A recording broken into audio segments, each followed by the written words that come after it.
French. Oh, okay. Slashes. Hamilton. The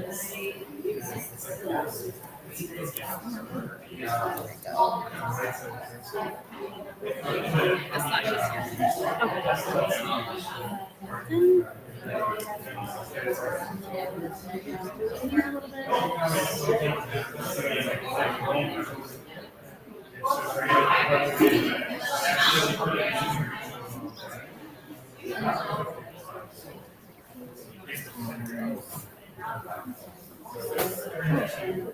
So we can have it ready to go and use something bigger. And I'll just tell Danielle when they are advancing their slot, do they do it themselves or do they need someone to sit? The Hamilton LRT is going to bring 14 kilometers of fast, reliable transit to the city of Hamilton. And we want to show you how we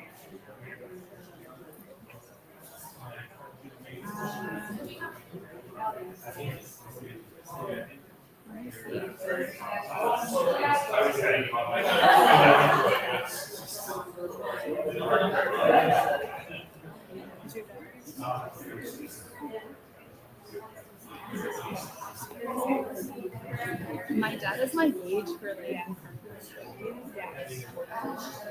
He's really good. He's very committed to the role. You're good. So we just play it off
How are you, Chief?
But I'm already having a hard time.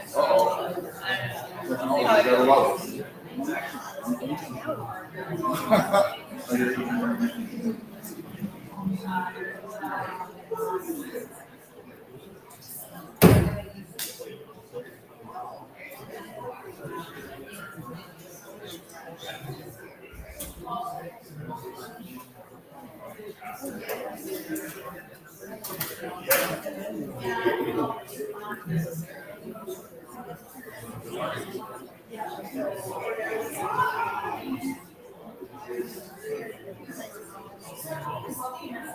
goes.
So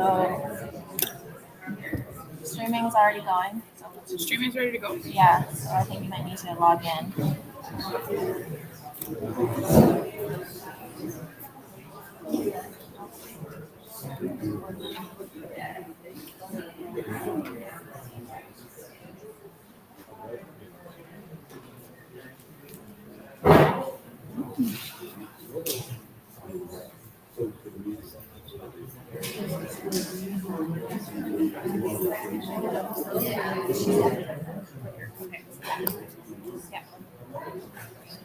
Yeah.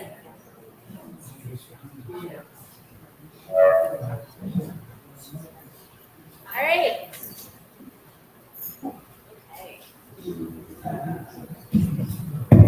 Hi everyone. Loud enough? Not loud enough? Everything's good? Okay, wonderful. Thank you all. I'm Tammy. I'm the Ward 4 City Councilor. Thank you so much for being here. It is 7 o'clock on the dot and I am mindful of your time, so that's why I thought we'd get started. We are streaming, so this is currently being recorded and streamed to both our Facebook page and to our YouTube channel. So should you have any questions about the content, you can come back and take a look at that information. Pascal, you're double checking, right? Okay, Pascal says okay. So I wanted to thank you all for coming. We're gonna get started. If everybody can kind of see this. Can you see that? Okay, wonderful.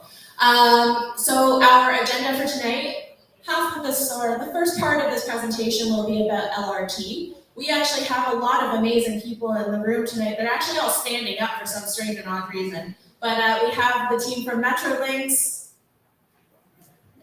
Awesome. We have the team for City of Hamilton LRT. Yes. So we have the first part of this presentation will be about the LRT, and then the second part will be open for a Ward 4 update, and then we will also do question and answer, which will be open forum. But the LRT folks and the Metrolinx folks will also be hanging around just in between, so should you have any questions. So to get started, we're going to do a land acknowledgement. That this land on which we are gathered is the traditional territory of the Haudenosaunee, Mississaugas, and Mississaugas of the Credit First Nation, the Huron-Wendat, and the Neutral. This land is home to many First Nations, Métis, and Inuit. It's covered by the ditch with the one-spoon walk-on belt between the Haudenosaunee and the Anishinaabe. The Haudenosaunee and the settlers have their own two-row walk-on belt. The two rows represent the canoe and the European ship and symbolizes mutual respect, peace, and coexistence. The city of Hamilton is within the boundary of the Between the Lakes Purchase with the Mississaugas of the Credit First Nation, also known as Treaty 3, 1792. So I hope we'll all take a moment to reflect on this land and reconciliation for the First Nations, Inuit, Métis, and how that means to you. So just a reminder of who we are. Oh, that's me. And then Jack is in the back. Jack's over there.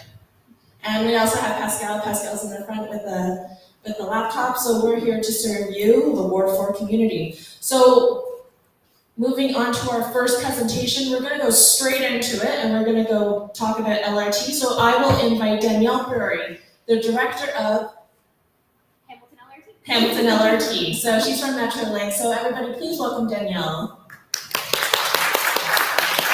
And Eureka. Oh, Thank you, counselor. So we'll start with a couple of introductions, just so you know who we are. So as she said, I'm Danielle Burry. I'm the director of the Hamilton LRT project with Metrolinks.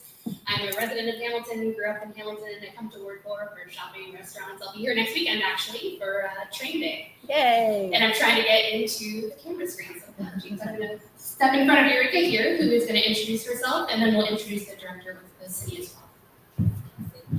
Thanks for being here this evening, and thanks so much for having us. So my name is Eureka Ho. I am the project sponsor with the sponsors office in Metrolinks, and joined with us today are members of the Metrolinks as well as the City of Hamilton team. I'll take a moment to introduce our esteemed colleague, Abdul. Yes, my name is Abdul Sheikh, Director of Hamilton LRT Project Office, City of Hamilton. Thanks. Can you say his name again and then say that he is the director of LRT, just so that we have it for. Amazing. And so for record, Abdul Sheikh, Director with the Hamilton LRT Project Office. So the clicker's up there. You can click to the right. So thank you again for having us to present to you on the Hamilton LRT. We're very excited to be here today to present to you an update on the project, but also to provide an overview. It's been a couple of years since we've been in the public sphere at a gathering like this size, but also in a community event like this. We do have a number of presentation and slides to speak to, but just for starts, here is our project alignment. It's going to look very familiar to many of you. So it's the proposed as well as the current alignment for the Hamilton LRT. It's consistent of 14 kilometers of rail as well as 17 stops along that rail. All of the stops are at grade and bi-directional running, and it traverses Main Street, King Street, as well as the Queenston Road. Of these stops, there are 4 located within Ward 4, and these are Ottawa, Kenilworth, Queenston, as well as the Parkdale stops. These stops will operate between McMaster on the west, through downtown, and then to Eastgate Square Mall in the east side. In delivering the Hamilton LRT, we do take into consideration the project benefits as well as some of the life cycle planning and a holistic view of the transit system at large. So thinking about connections with our city as well as our HSR colleagues and providing connections to regional as well as local connections. Thinking about connecting to the West Harbour GO, for example, as well as the future Confederation GO. In doing so, and speaking to the project benefits, of course, a number of benefits come to mind when we speak to construction of a transit project. These include, but are not limited to, building to capacity for future growth of the city, acknowledging that Hamilton is growing to 2041 and beyond. Thinking about maintaining sustainable roads as well as opportunities for sustainable transit communities as well as transit options within those communities. Thinking also about community uplift as well as local jobs. So in particular, employment, training for our youth, training for apprenticeships, and then also training about future opportunities within the LRT alignment and with our broader procurement specs as well. Thinking, of course, about our integrated public transit system that we had spoken to, and in doing so, the design, planning, and construction and operations of which are accessible. So in more particulars, thinking about our low floor level boarding, thinking about having multiple doors for access and easy access with strollers, accessibility devices, so on and so forth. This is demonstrated to the conceptual rendering to the right of the screen. This is the Ottawa Straw platform. You'll notice the tactile cues on the floor, the low board accessibility devices that could be compatible, and then also the canopy up on the platform, so providing some of that weatherproofing and some of the sun shading as well. Something that's new, but also existing within Metrolinx is our community benefits and supports program. So the program at large has been in existence within Metrolinx. What we've done is taken some feedback from the community, as well as interceptively about some of the feedback and opportunities that we see to do it better. So we've applied that into a 4-pillar strategy, thinking first about our employment opportunities, how we can integrate some additional hiring targets for BIPOC, for example, thinking about integrating and necessitating an anti-racism policy as well as strategy within our vendor requirements. In pillar 2, we talk about our business supports. So these are opportunities to work with the BIAs, but also local businesses to mitigate impacts, but also to find opportunities in supporting local businesses through our procurement, but also through social enterprises. In pillar 3, we talk about our public design improvements. And these are really engineering opportunities to optimize how we build and how we design our LOT system. In pillar 4, we think about opportunities beyond the traditional Metrolinx Act, as well as our transit mandate to deliver that, and thinking about our capacity and opportunity to act as a facilitator and connector in the community, working with the province and working with the city, for example, in any other opportunities. With that, I'm going to take a quick pause and pass it to Danielle with the project updates. Great, thank you, Eureka. So you may have been wondering where we've been in the past few years. So I'm here to tell you what we've been up to and where we're going in the future. So you may remember, I painfully remember, that the project was canceled in 2019, but there was a lot of great work that happened in advance of that 2019 cancellation that still remains valid. So there is still an approved transit project assessment process or environmental assessment. All of the studies and all of the work that we did prior to then still remains valid. There was also a lot of due diligence that we did to understand what utilities are in the corridor, what potentially species at risk are in the corridor, etc. So there's a lot of work that we're able to build on. But the other thing is things change over time. We went through a pandemic, for example. So what has changed since that previous version that we've been taking into account as we move the project forward? So one of those things is Hamilton, as a city, as a community, has continued to grow and change. One of the things that's represented there is a lot of the new policies that the city has introduced. Vision Zero, complete streets, the conversion of Main Street to 2-way. All of those things interface with LRT, and we want to make sure in delivering LRT that we're delivering it in line with all of the visions that the city has for the continued growth of Hamilton. The other thing that changed is during the pandemic is the construction industry. 1, the supply chain was impacted. 2, a lot of projects were introduced, particularly in Southern Ontario. Metrolinx has a large portfolio of projects. There have been other projects throughout the province and the country, and the industry was able to kind of pick and choose where they wanted to put their business. So we needed to react to how the industry was changing. And lastly, Metrolinx has looked at delivering projects a little bit differently.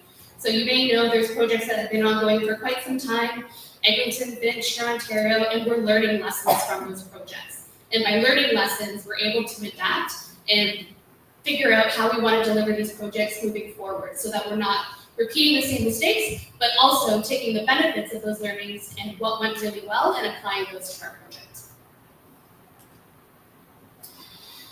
So in delivering the project, Hamilton is quite unique, and we have to take that into consideration when we're delivering LRT. It's not just a cut and paste from all of the other projects we have in our portfolio, but what is the made in Hamilton solution for delivering LRT? So one of the things that's really unique for this project is how narrow the corridor is. So you can actually see in the International Village rendering there, in some cases, we're less than 20 meters from building face to building face. That's a very tight area to fit everything that we need. Utilities, roads, sidewalks, cycling lanes, and LRT. So it's a very unique consideration that we have to take into account. The public infrastructure that we have here, particularly utilities, water and sewer, a lot of them are aging. A lot of them are no longer in line with current standards.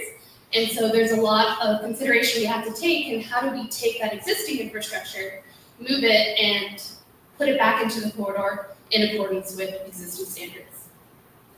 There's also a lot of private utilities and other stakeholders. This is a project that spans the entire city and many different communities, and there's a lot of different goals in delivering this project. So how do we take into account all of those different views, all of those different communities to make sure that we're delivering a project that meets all of those needs? And there's also unknown existing conditions. So you may not know that there was actually a streetcar that ran along this alignment in the past. And one of the interesting things we found in some of our due diligence is we've actually found some of that old rail still there. So as we kind of continue to excavate and to do our due diligence, we're going to find things that we may not know, because as we're doing our due diligence, they're kind of like spot checks, but you're never going to see everything under the road until you dig it up. So as a result of everything that's changed, of the unique context of the project and time, what we're doing is recommending a new way to deliver Hamilton LRT than what was contemplated in 2019. So the first component of that is looking at a different packaging strategy. This is a very complex project with a lot of work to get done. And to put it all into one package of work was a daunting task for the market in order to deliver it. So we've looked at delivering the project in 2 main, but 3 overall packages of work. The first one is what we call advanced enabling works. So this is essentially work in getting particularly utilities off the corridor to clear the path for LRT to be constructed in the major packages of work. For example, there's actually one that's going to be happening in Ward 4 sometime next year. There's a water main currently that will be relocated onto Rosewood and Main Street. So stay tuned for more information on that enabling work for next year. Then there's the 2 main packages of work. So package 1 would be all of the civil and utility infrastructure.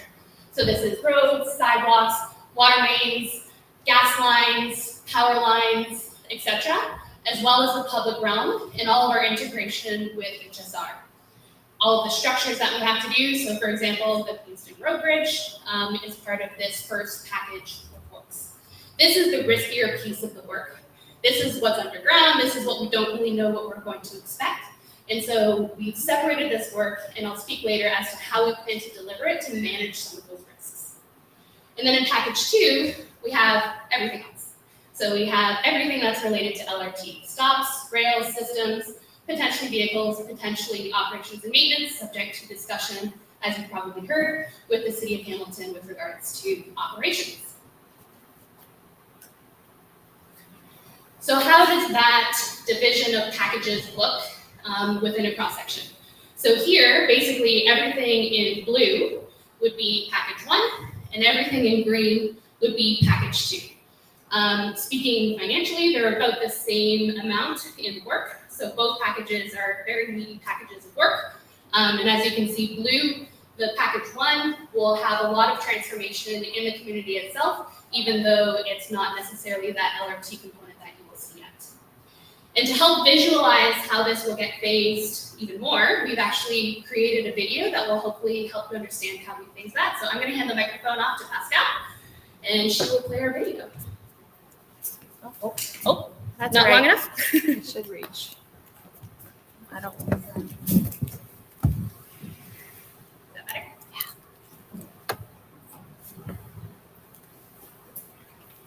LRT is going to bring 14 kilometers of fast, reliable transit to the city of Hamilton.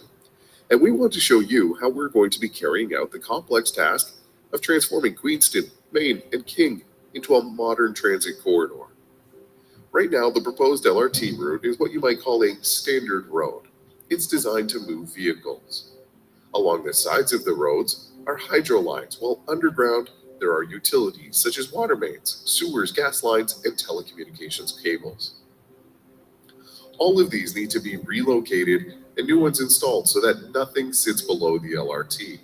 This is to ensure that if there's ever a problem or a utility repair needed, The LRT can keep moving people through Hamilton without an issue. Now, one of the first utilities that need to be moved is the gas line.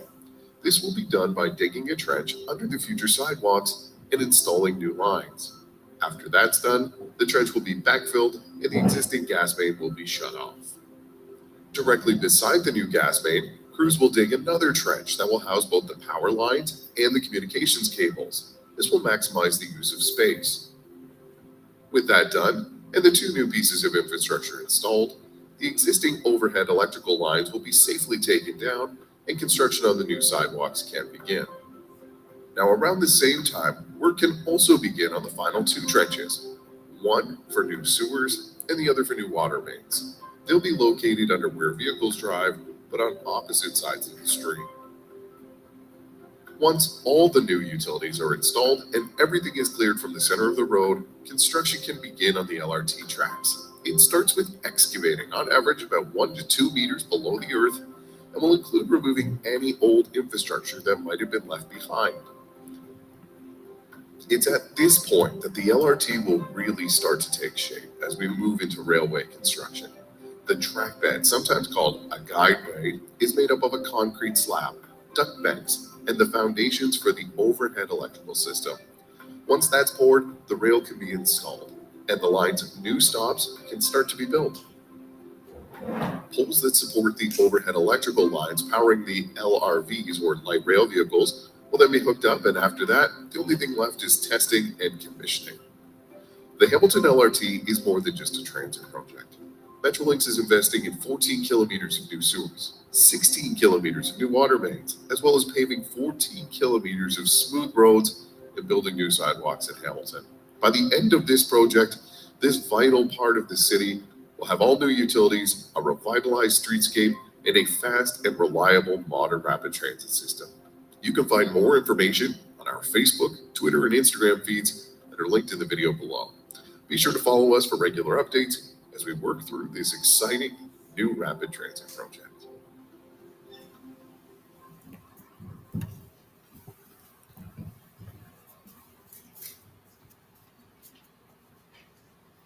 All right, so now that we know how we're dividing up the work, how are we actually going to deliver it? So back in 2019, you probably heard a term called a public-private partnership, where we would set what we wanted to be built, and then a private consortium of companies would come together to deliver it.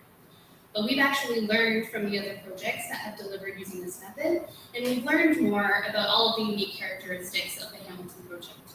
So as a result, we're recommending a new contracting method, which is in the vein of collaborative contracting, called the Alliance. Now, you can go back and read all of this. It's a little bit technical. It's not necessarily something you all need to know about, but the crux of the issue is that in collaborative contracting, we, as Metrolinx, as the city, as the community, as stakeholders, all have a seat at the table in delivering the project. So it's not about setting all the specifications up front, and then someone comes and delivers it, and we have a debate on was it in or was it out of scope. We all work together to determine what that scope is. We utilize our knowledge of Metrolinx, of the city, of our communities. The private companies will utilize their knowledge of global systems and their expertise. And we pull all of that together in a collaborative way of working to deliver the project. So ongoing in future works. So we've been doing a lot of work. We're maybe a little bit quiet, you may not see it right now, but we have been in the corridor doing work with regards to finding out what's underground, to looking at what species at risk have migrated into our corridor. How have the trees grown over the last few years? We did a tree inventory, but trees grow. So we needed to understand what happened with the trees along the corridor as well. We've also done a lot of extensive engagement with First Nations groups. Property acquisition, an issue that has probably been in the media for quite a few years. As we spoke about, the corridor is quite narrow, less than 20 meters, and unfortunately in some cases that does mean we need to acquire property to pave the way for LRT. So that work is ongoing. Most of the letters have gone out with regards to property acquisition, and that will continue for the next few years. There's also design refinement that's been happening. So I mentioned this before and what has changed. So council has changed, and one of the things that's changed along with it is a real focus on safety, on pedestrian movements, on cycling movements, complete streets, public realm, and making sure that our corridors are not just about cars, they're not just about transit, they're about everyone who has to use the corridor, as well as the businesses and the residents who are on the corridor as well. There's also Main Street two-way conversion, which presents us some opportunities. So as we continue to refine the design, we're making sure that we're closely working with our City of Hamilton partners and making sure that the two projects coexist together. We've also been doing a lot of community engagement. You can see here, we've actually been in Ward 4 quite a few times. We've been in this location. We will be here again next weekend. If you want to come and have more detailed conversations, please feel free to do so. I'll be here as a private resident though with my kids. They love coming here, they love riding the train. So maybe don't ask me, but all these fine people from Metrolinx will be here to answer your questions. We've done a lot of work with stakeholders along the corridor, doing walking tours with BIAs, working with the Chamber of Commerce, and a lot of just festivals and events, enjoying the beautiful summer weather. And we also have a great program at Metrolinx and that we're doing for the Hamilton LRT project specifically, which is called the Community Connector Program. So this program actually has us knocking on the doors of every single business and residence along the entire corridor, as well as commercial areas that intersect with the corridor. So this gives us an opportunity not only to share information with you, but also to learn from you. So for example, we might hear from a business, I have a loading area. How is that going to be impacted? And that's those type of micro issues that are really important to us to understand so that we can address them as we move forward in delivering the project. And with that, we are always available to answer questions. There's many of us here in the room. We have all of our contact information here, so feel free to take a picture, write it down. Any questions that you have, we will be sticking around, and you're welcome to come have a discussion with us. So thank you all for your attention, and hope to see you over the next many years of delivering this project.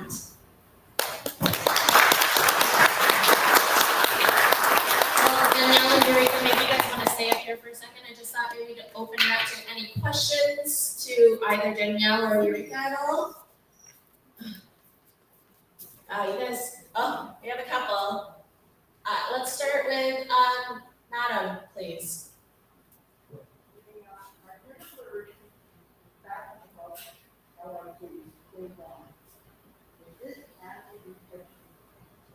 That's all right. We'll repeat the question.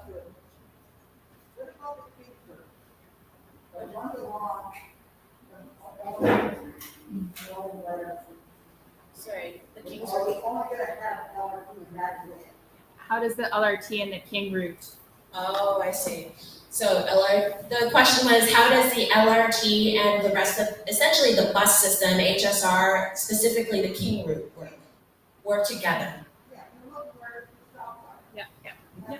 Yeah, absolutely. And maybe we can invite our city partner here to come up as well. But essentially, the city is looking at a full HSR network redesign. And part of that is looking at the fact that LRT will be replacing some of the King route. You won't have the King route that will be going entirely from the west to the east for the full 14 kilometers, but there will be other areas of the corridor where there is service overlapping between HSR and LRT. But the real focus of the HSR network redesign is looking at how the HSR can feed into the LRT. So a lot of the routes are going to be looking to be perpendicular. So for example, on Ottawa Street, Kenilworth, etc., all of those major intersections and how they feed into the LRT. So we're still looking at complete transit coverage. It's just that LRT will be one component of that overall transit network. I want to know, this shows here, the stop and Nashville, the next stop is that part there. So if you're living in between those two areas, on side streets, you're supposed to walk all the way, how many damn blocks, to park there in Nashville, or 5 blocks up to park there. Now, look at whether, there's no other showers, so nothing, or you're not capable on 5 blocks. What are you supposed to do? But now, you get the pink bus, usually at the point. So I do, They're out in the same city, have one up Beeson Road, Beeson Circle, this one got Townhall. So here's what the thing you know, what you're supposed to do. sure, so I'm just gonna repeat that. And if you're in a lower scooter or anything else, there's a lot of people around that neighborhood hard. What are you supposed to do? That's what I want. Do you want me to share the HSR map, the redesigned map? Sure, first I'll repeat the question as we do that. The question essentially is, particularly on the east end of the alignment, the distance between the stops can get quite large, particularly the stop around the Red Hill Expressway. Obviously, that presents a barrier between the two stops to be able to provide that service. I know we're going to be bringing up the HSR network redesign, but I do know, I'm not from HSR, but I'll do my best here. I do know in the east end, because the stops are a little bit further apart, and because there are actually more lanes of traffic in the east end, there will be some concurrent service with HSR and LRT, both on Queenston Road. With that said, it won't have continuous service all the way to the west end at McMaster. So there is, in the overall network design, the opportunity to transfer between HSR to LRT to continue that trip to the west. Yeah. Yeah.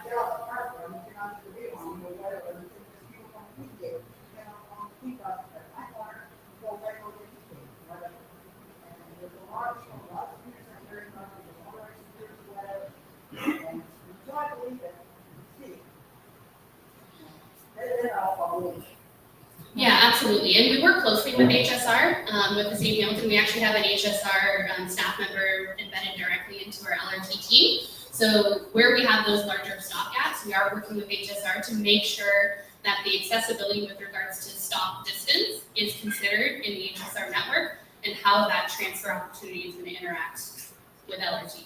I'm not sure, Director Shea, if you have anything you want to add? I think you have very well covered. Come on up, Director. Sorry.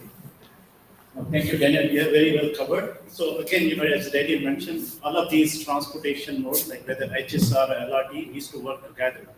So what we are currently working with HSR, looking at LRT design, which is a fixed design. We will be working closely with HSR to see where the stops needs to be. We are actually looking at where the pedestrian zone is, what the distance is. So all of these things, we are currently looking at that, and that needs to be integrated with LRT, with HSR stops. So I think you have to talk with the residents, with the area city, not by having an able-bodied politician or whatever official decide what's a good business to walk away. The people know, live in those areas, and experience daily basis. And I know it's like in the winter months too, walking those business. And whatnot. And no matter themselves, when you have commercial businesses, Yeah. and everyone's traffic, I don't think that's going to be. So now again, thank you very much for your question. Like these are the things which were looked at during the planning phase, right? So now we are looking at more construction phase, but again, we will be looking at integrating with HSR and other sub-consultations. You don't have the integration between Parkdale and Ashwood the same. You don't have enough in between the two to connect together. So what you have to do and look at a broader view instead of look this square, look outside, put a couple of things in there so that way these people who are on scooters and who have canes and everything will have accessibility to it. So right in between there, these guys never thought of anything. Okay? That's a dead zone. That's a complete dead zone. I don't care what you're saying with integration with the HRS and the LRT, there's nothing there, or HSR, there's nothing there. That's the issue she's trying to say. Heard it loud. Nobody's listening. I think what she was trying to say, I know the stop currently now for the king are about 500 meters or less between stops. Yes. So we do have a major accessibility issue across the whole LRT for people with disabilities. Access to transit fairly and safely, so it's not inclusive of everybody. Agreed, yeah, we've definitely heard that feedback, and that's why we'll continue to work with HSR to make sure that if LRT isn't closing that gap, that HSR does provide an opportunity for stops that are closer together. They're run a bus and a train together on the same route. So on the east end, there is, and again, I'm not from HSR, but happy to maybe connect counselor with someone from HSR afterwards who can follow up with a more detailed answer to the question. But yes, in the East End, there would be concurrent service between HSR and LRT. It's just that the HSR wouldn't travel the entire span of the city. It would be focused on feeding into the LRT stops. So the idea is still you have shorter stop distances, but it may introduce a transfer. But we will definitely follow up with this feedback through our HSR colleagues, and we can provide that information to the council. Yeah, but you have a lot of people there, power, that is so great about it, that I'm not really something. You build to, Yeah. Absolutely. Heard you.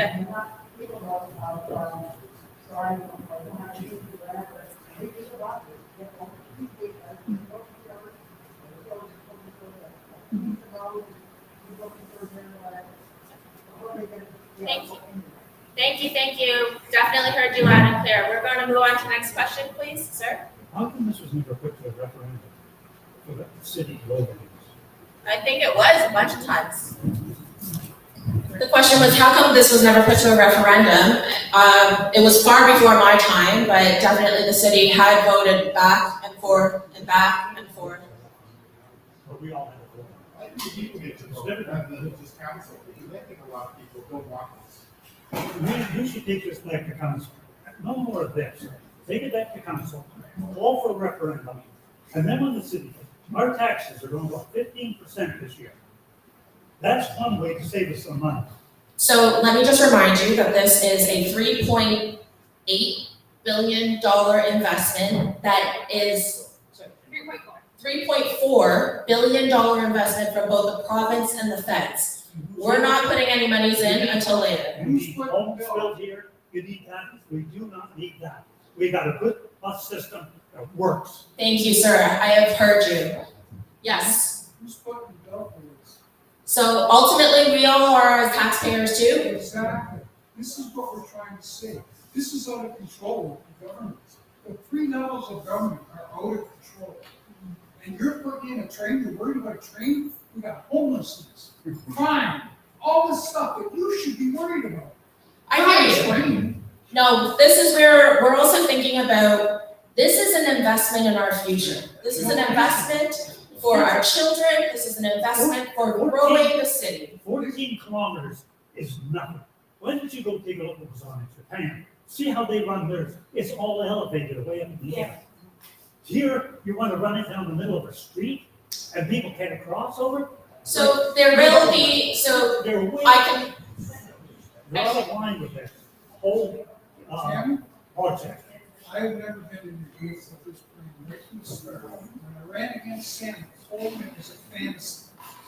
It's a fantasy that you guys think is gonna help. We had trains. We had the trains running around Hamilton years and years ago. You buried them. This is gonna get buried because you guys don't think outside the box. He's right. Why don't you be like China and build it up? And it'll cost twice as much.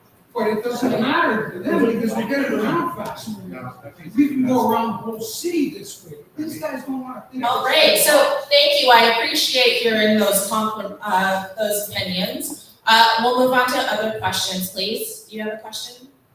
The whole premise of the LRT is to get from East End to McMaster faster, right?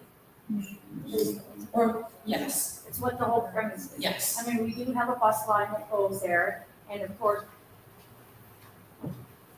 I don't know whether the LRT is actually the answer in that, but I have to ask why it's going up King Street instead of Main Street. Danielle, do you happen to know that question? Which is, how is it going, why is it going up King Street instead of Main Street? Absolutely, and this dates back into our original planning stages, and part of the reason the LRT is happening is through council decisions from the past, and building on all of the policy frameworks within the city. So there's the Hamilton official plan, there's secondary plans, there's zoning plans, there's growth plans. All of those plans have identified King Street as a focus of future economic development, and actually looks at it as the LRT corridor. Main Street has always been identified as more of an arterial road, whereas King Street has been identified more as a local traffic road in the overall policy planning direction from the city.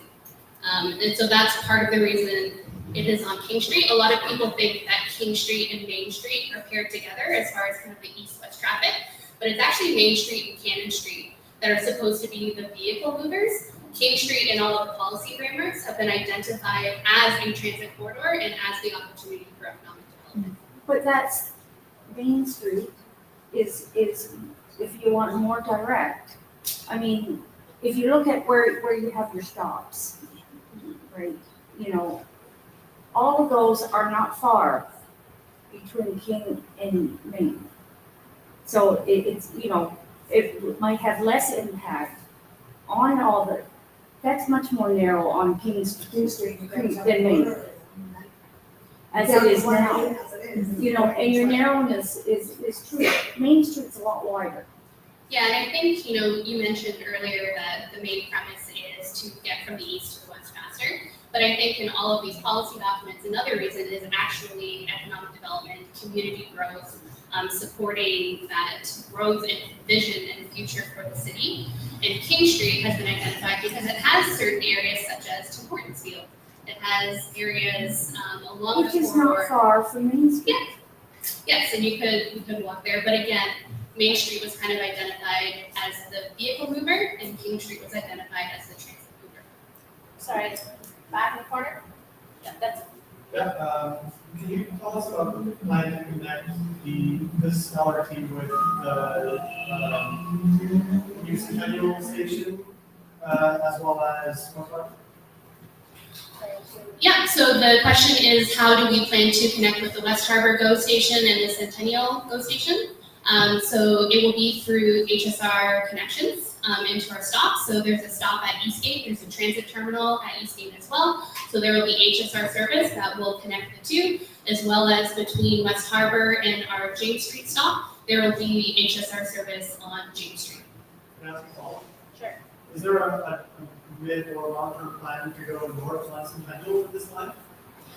So there's nothing in the plans right now. There's nothing necessarily precluding it if it were to be moved forward as a plan. I do know from an LRT perspective and from a rapid transit perspective, this is called the B line of the overall GLASS network. So there is actually the A line as well, and that A line is on James Street, which connects to the West Harbor GO station. So it's all about the policy framework and the decisions on any future services. This is hopefully the first step in an overall network of rapid transit within the city. Let me say a quick question. Is this map available to the public? Yes. Yeah.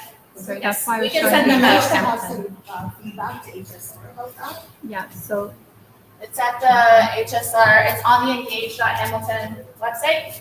So we'll send out these maps to Pest Company, make a note of that. We'll send out these with the package. Question? Yes. What's the expected completion date for the project? So we don't have an expected completion date yet. Part of the reason is we deliver this project in collaboration with private partners. And so as we're developing the project, we develop the project schedule. So we don't yet have a completion date to share. That date will probably get shared within the next couple of years as we develop the plan. But we want to make sure we're not setting false expectations around it. We want to make sure we're fully understanding all of the challenges and opportunities of the project as it relates to the schedule. I see you first, followed by you. Since this is gonna go through, the lights gonna be changed to the similar as what Kitchener has for their LRT? That's one of the options that's on the table. So typically with light rail transit system, you have signal priority, which essentially means the signals are designed such that they are usually green. That's one of the ways that we make rapid transit rapid. There are different technologies, however, in order to achieve that, but the model from Kitchener-Waterloo is one of the options on the table. Okay, I do follow, 'cause right now, there's approximately almost 30 crashes in 2019 due to confusion to those lights. So are you prepared to retrain people on understanding how those light systems are going? Yeah, so I think, with any change in our network, if it's a change in two-way conversion of a street or anything, it takes some time to rehabituate yourself with the changes to that corridor. So there will be an extensive public education program that we will have and communicate with the public on what that new signaling system is going to look like and how we need to operate within it. Sir? So when will we get a chance to see what your private partners have to say? So we need to, so the question is, when will you get a chance to see what the private partners have to say? So we have to go through what's called a procurement phase first to select that private partner. We're hoping to start that process very soon, and that process typically takes 1 to 2 years. So we'll be seeing more details around that probably in that time frame. Thank you. Sir, over here? Yes. In one of your renderings, it shows only one lane of traffic or no lane of traffic whatsoever. How does EMS factor in? Yep, so we actually work closely with EMS, police, fire, on how they operate along the whole corridor. So we actually, you probably saw in one of the renderings, there's a slight curve that separates the guideway with the road of traffic, but. So the one where you showed like International Village downtown. Yeah, so there's only one lane there, yeah. So emergency vehicles are actually allowed to use the guideway. And we're working with them to make sure that they have sufficient access. We are fully dialed in with all of the emergency services to make sure we keep everyone safe. I'm glad you mentioned Cannon Street. Going from Kenilworth to out to the west end, it takes me 45 minutes on Cannon Street and longer on King Street. Once King Street is closed, it's gonna be a freaking nightmare, and I don't know that you're gonna resolve it. There's more room on the bike lanes than there are on the car lanes. The other thing is, I think this lady in that judgment were right on key. There's no consideration for seniors in this. And if I recollect, sometime one of the mayors said, grow old in your golden years in Hamilton. Well, let me tell you, you are making it difficult to impossible for seniors to navigate this city. And it's thoroughly disgusting. So I think that there's 2 questions there. First is about traffic congestion and how we are going to mitigate that during construction, specifically because Cannon is already really tough to get down. So what are some of your thoughts, perhaps? Yeah, so from a traffic congestion perspective, that's actually one of the reasons we're doing LRT is the capacity of LRT. So for every 1 car, you can have an LRT which holds up to 300 people. So the idea is as the community continues to grow, our road network just isn't sufficient for all of that capacity for everyone to drive. And so you've lost perspective on is as Hamilton grows and the influx of people, especially downtown in our older homes, our streets are parked with cars, and most houses have 2 vehicles. These people are not going to use the LRT, as well as I'm sure the people that are going to be moving into the Brock development, they're not going to waste their time in getting on one, waiting for another, getting on another, and going down wherever. No matter how much you want to say to them, they're not going to use it. That's not their mindset in the city. That's not why they live in this city. Thank you for your opinion. More questions, please. Yes. Is construction proposed to go to begin from the west to go east or east to go west? it actually won't be sequential. Sorry, the question is construction going west to east or east to west?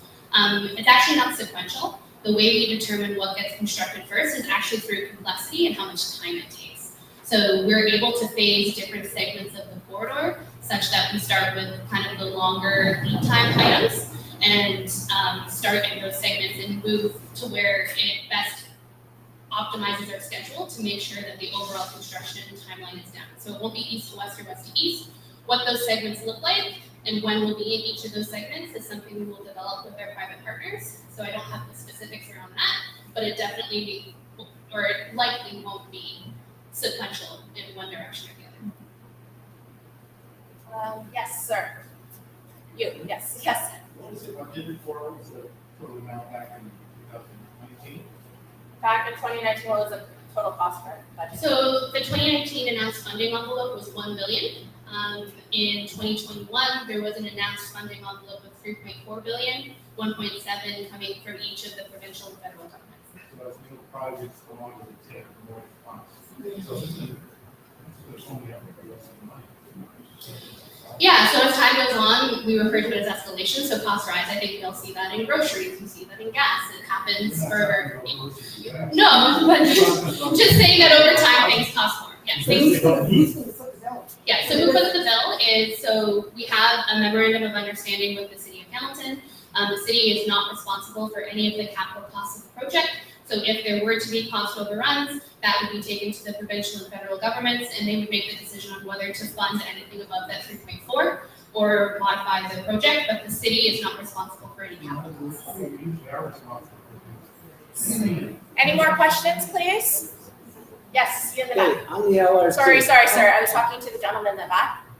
Yeah, so I just wanted to say I'm excited to be honest. I think that people will use it. But one thing that you referenced there, I used to live in Ottawa, and as everyone knows, they have the LRT that doesn't work because the wheels aren't round. That's real. So you mentioned a new form of moving beyond like public-private partnership. Can you speak more about like what you learned from perhaps the failed examples of that, and you know, there's and how we can look for, like, what we can look forward to improvements in that part of the process. Absolutely, and just, I'll summarize the question, but the question is, how will our new procurement model, the alliance model, address some of the concerns we've seen in systems such as Ottawa that use the public-private partnership model? So generally speaking, in a public-private partnership, a P3, what happens is the owner sets what the private partner needs to build, and then the private partner builds it. But if anything changes along the way, there's this us and them dynamic of who's responsible and who pays. And in that dynamic, typically, the private partner is, partially there for profit, they're a for-profit entity, and then the government is there to ensure we're delivering the best service for our residents. What happens in the alliance model is it allows us to be more flexible when issues arise. So contractually, there's not saying, the wheels are round, and if you don't deliver them round, then you're in breach of contract. What the alliance does is we're all at the table and we say, you know what, the wheels need to be round.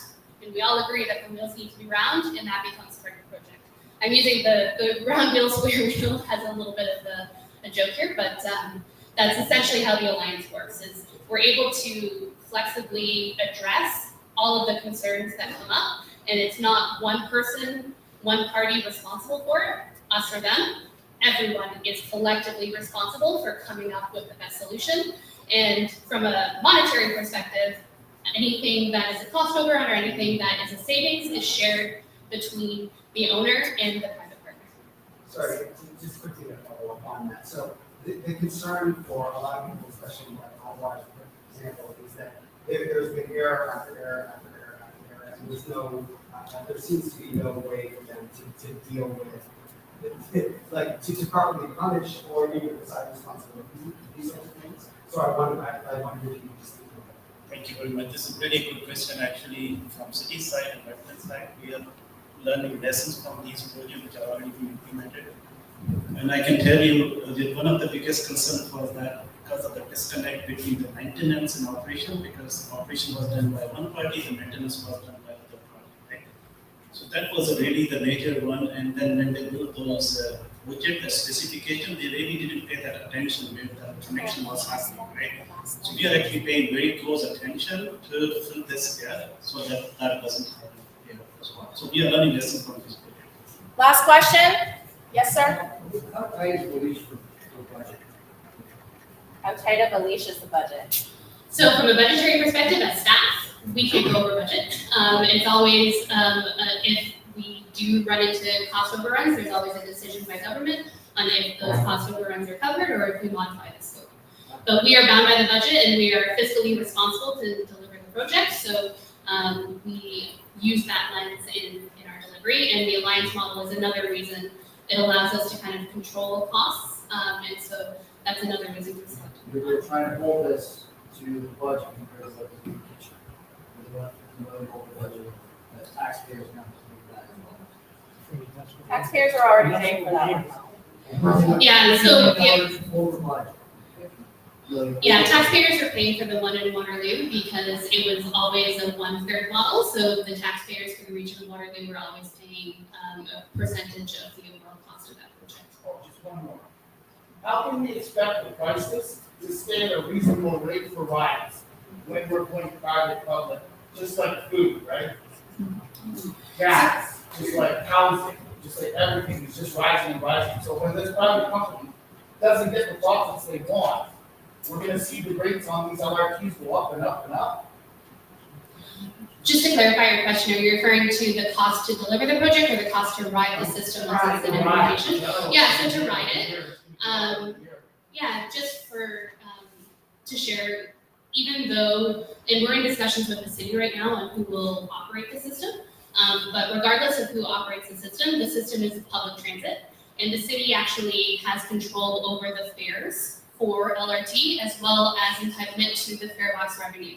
So any fares that are paid to use the system, that revenue goes to the city. But you have a private company that's working, they're gonna want profits. So, again, like, I think when you are mentioning this, has not been decided whether who's gonna run the LRT. It's still being discussed, right? So, you will probably tune to the September 25th, where we are bringing some of these options. One of the options is that one of the third party, which is not a public, because there will always be a public entity involved, right? So, one of the options is that third party is running the LRT, but the other model is that maybe HSR is running the LRT. So, this has to be discussed. It's still not confirmed. So just to add into it, I think like a big concern is like a lot of the older generation in this room is making sure that it stays affordable for severely tight fixed incomes. Like we're all feeling that struggle, but especially our seniors. I mean, if they're gonna have less stops on HSR and need to ride the LTR to get to where they need to go, it needs to be affordable for them too. Heard you loud and clear, thank you. Thank you, thank you. Thank you, I'm just mindful of time, we're almost at 8 o'clock, so I will close off this part of this session. So thank you to Danielle, Abdul, and Eureka for being our presenters. Can I give them a round of applause?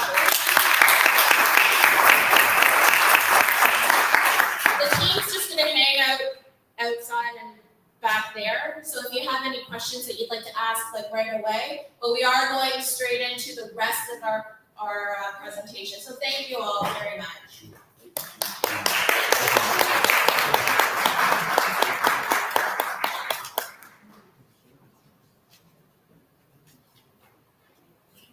So moving on, we're going to talk about the budget first, because we have all read the GIC report. I know I've read this GIC report. We've also heard on the radio. We've also seen it on the radio and seen it in the news. We are, the first projected set is to say 14.2% property tax increase. What I want to say to you right now, it is literally a first projection. We are nowhere near passing this at budget or at council, because honestly, the first time around took us 6 months to pass the budget.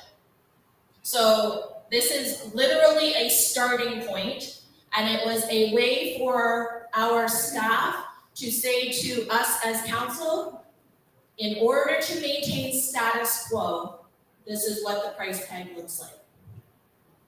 But this is where I wanted to share with you, Ward 4 and our neighbors, how do you have a say in this budget? There's an opportunity to delegate. So this is why we wanted to put it in this town hall right away, just so that it gives a little more transparency as to how that actually works. We will be sending out notices through our social media, through our email, and through our newsletter on when you can actually come and delegate in front of council. So the first little bit, literally the first time I'm gonna see this budget is on Wednesday. And that's literally a 30,000 foot look at what it looks like in terms of the large big buckets and the large amounts of dollars that are supposedly coming forward. When we do that first delegation, the first one will be on the rate. So it'll be on our water, stormwater, wastewater. rates. That will be in November. Then we'll go straight into delegations for the tax-supported capital budget. So what that means is that it's like the operations. It's all of our different departments. They submit all of their department budgets. It's all of our big programs.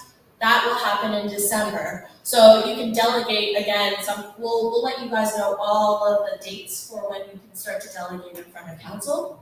And then ultimately, we'll probably be looking at a final budget, probably March, maybe April.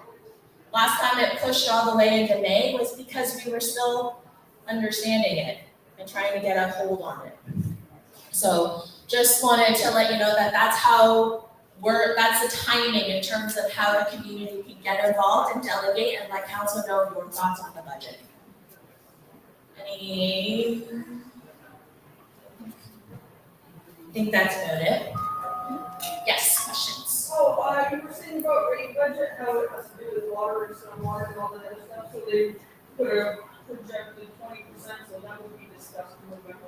That will be discussed in November. So the question was the rate budget, what does that mean? It's the water, wastewater, it is projected at 20% currently.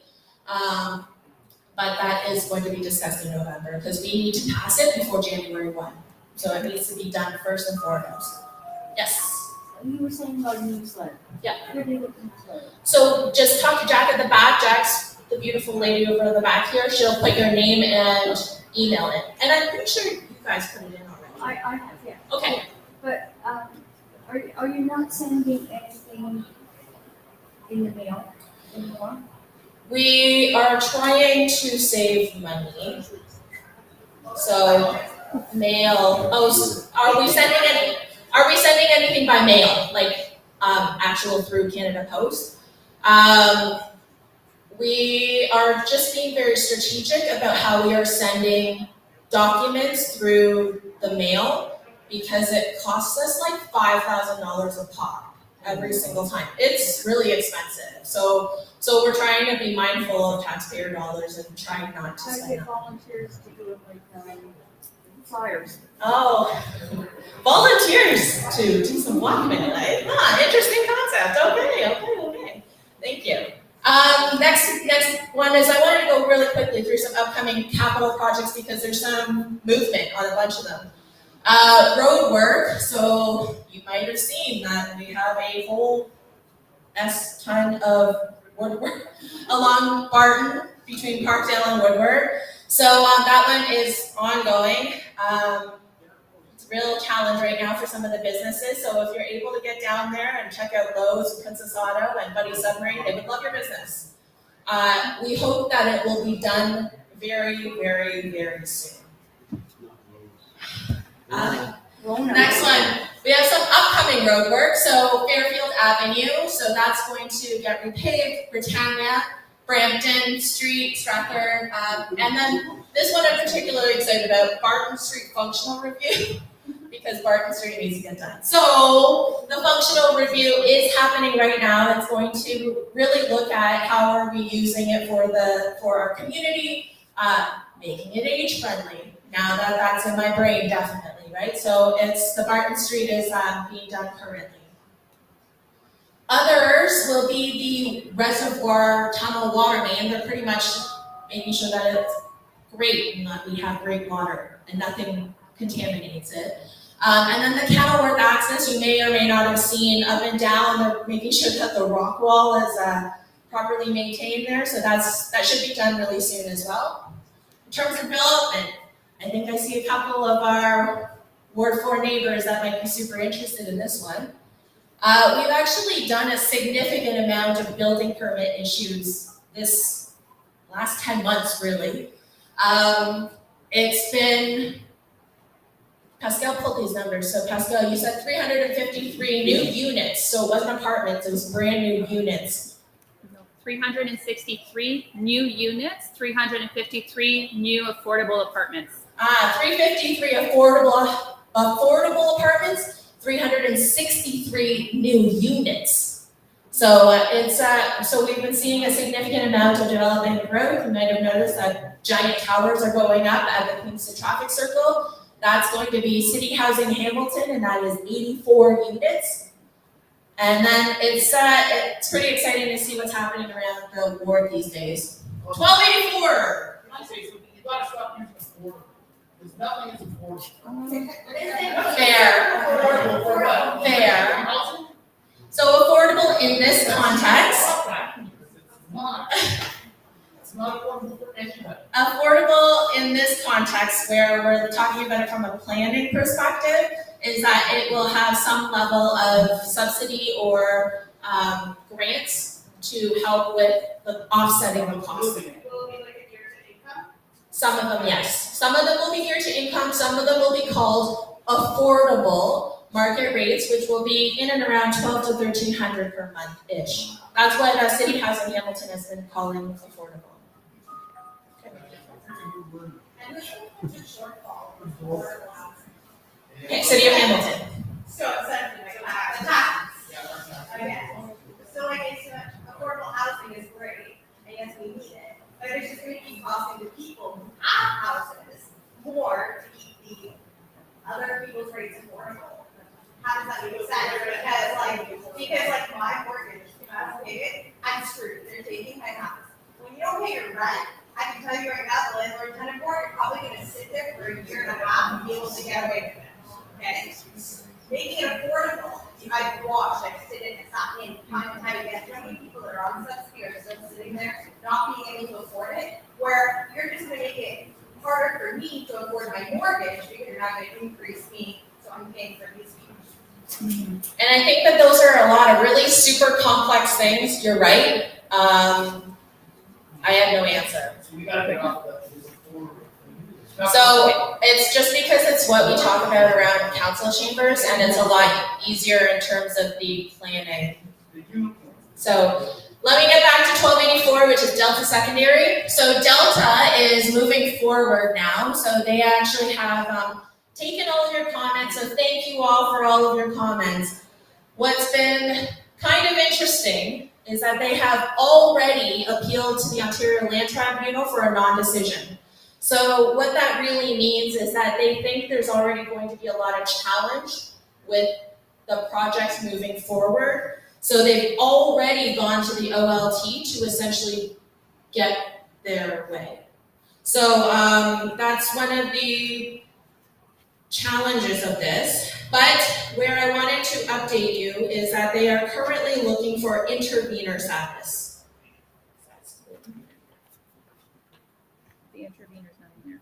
It's not on there. Okay. So they are. So if you are interested in being listed as an intervener party, you can also delegate in front of OLT for that. So yes. What does that mean? So it's so Delta has said, we don't think you're going to give us what we want, City of Hamilton.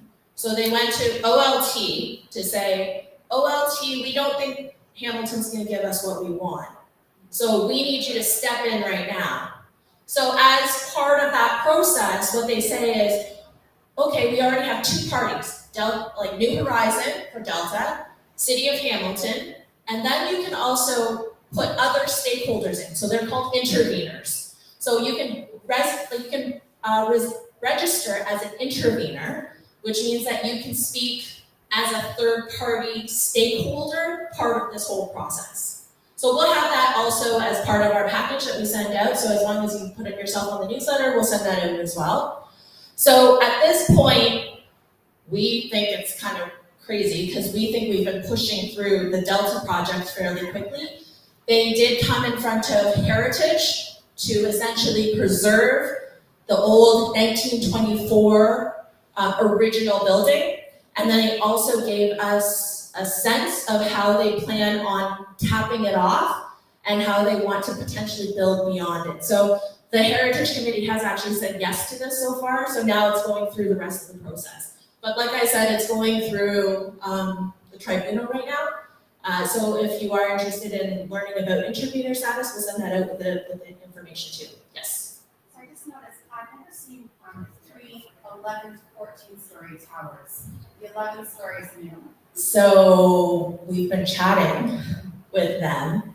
the Ward 4 office has said, hey, didn't you see all of those 400 comments and 18,000 individual comments at your open house? They're like, yeah, we did. Like, wouldn't it be cool if you actually said 11 or 12 stories as opposed to 14 stories? They're like, yeah, okay, maybe. That's what that means now. Because it's not, it's going to OLT right now, so at this point it's still airy-fairy, we're not really sure, but until it actually gets some sort of definitive, like yes or no as to what they can do, then they can actually have a site plan put in, and that's when we'll have a definitive, what does that look like? One of the interesting things was when we were talking to them, we said, what about that auditorium? What about that cafeteria?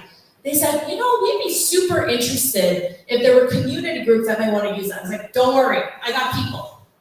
We're definitely talking to them about creating some level of a community benefit or something like that where we can actually get, well, we told them that they can't touch the auditorium because it's heritage. So that's not going away, but they were worried about what it was going to look like or what it was going to be used for.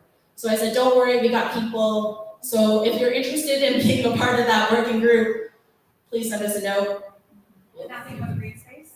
Green space is also open. The challenge with green space too was they were concerned with how the shadows would be and whether there would be any sun on them.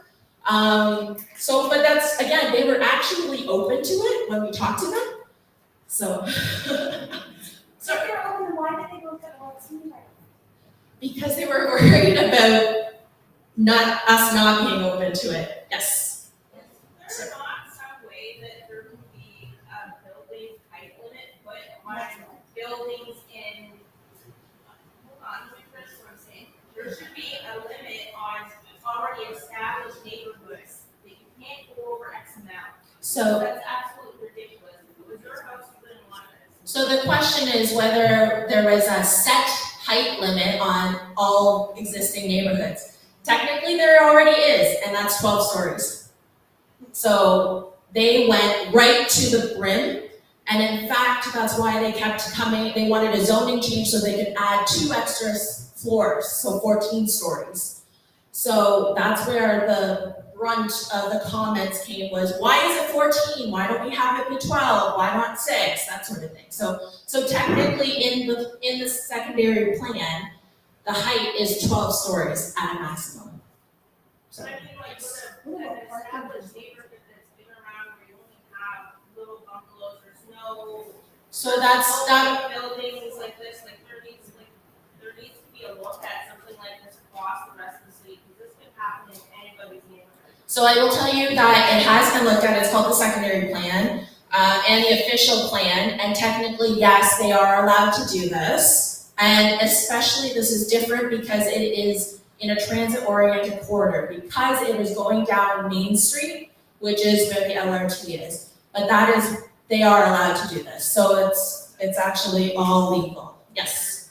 Okay, so I know the city, I know the council, but it's not your first rodeo, it's kind of development. It's not a shock that the developer is going to be able to, because everybody understands there's timelines in place, and they can bypass the city and go right to the OLT. Yes. That's not happens with the city. Are they planning to still hold a public planning meeting in this community? 100%. At the OLT? Trust me, I'm gonna totally push for that. Yes, the question was whether, just because they went to the OLT, they're like essentially bypassing the whole system, and whether the city was actually still gonna hold a public planning committee. I will still ask for it. I'm not sure how that works legally, so I'm gonna hold on to, but it is something that I wanna definitely bring to planning committee, and suspect that we will see it in front of planning committee, to which we will keep everyone up to date on that. Yes. Two questions. So how tall is the Queenston development? How tall is the Queenston development? So It's too tall. So I think it's gonna be modular, and I think it's gonna be 8 stories. Yeah, I think we have a slide on that actually. So Can you tell me some 8 stories? If it's 8 stories, And that's what the city is doing as a model. I don't see why the city isn't using every resource available to them, that they don't destroy our community with 11, 14 stories in that particular area. So again, like this, I hear you, I understand that. The reason why the Queenston one is 40 units and 42 units, that's because that's how much money City Housing Hamilton has. So, well, you talk about partnership. What about partnering with Inwell? I mean, I see them at the YMCA, I see them all over the city.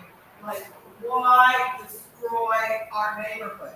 you know, I will tell you that I was actually, full disclosure, I was on the team with Inwell to try and get Delta. We just got outbid. And it's just profit over people, just like the LRT. I'm not sure what to say to you for that. At this point, I'm just commiserating with you because literally I was on the Inwell team to actually try and get Delta because I didn't want to lose that beautiful building to condos. And it is what it is right now, so I'm really sorry, but that's what it is. Yes? Sorry, so like we all know that the housing crisis, the property crisis, the land, and it's specifically a supply crisis, right? We don't have enough housing. We stop building housing in the mid-1990s when the federal and provincial governments stop funding it. So, I mean, I understand this is in my neighborhood, it's gonna kind of suck, but isn't this the exact kind of thing we should be encouraging if we want to address the supply? You talk about affordable housing, it sucks that like our tax money is going to that. But if we had abundant housing, like in Tokyo or Vienna, there's lots of places all around the world that have abundant housing, and they build houses. They don't have to have affordable housing. We would have lower taxes if we had 20 of these developments over the past 4 years, right? So like, I understand it sucks, but isn't this the exact sort of thing we should be encouraging? This is exactly the type of investment we should be encouraging because it is about putting more supply and more units into the marketplace. More supply and more units into the marketplace will drive down prices because that is the law of market. So I'm just also mindful of time, so can I continue moving on through my slides? Is that okay? Last question then. Why should we be looking at renovating like Campbell Street? There's nothing there. Parts of Broad Street, we could build there, and there's lots of empty lots we could build there. That's the landowner. So that leads to a great conversation because we have the vacant unit tax. That is what you guys would have seen in your mailboxes recently. But what if one was like, it's not an incentive. It's on the assessed value, not in the case. You're gonna be a business owner, your assessed value is sitting at 500, because the city's assessed values are super low. So you got. So the assessed value, okay, so this is also part of where I need your help.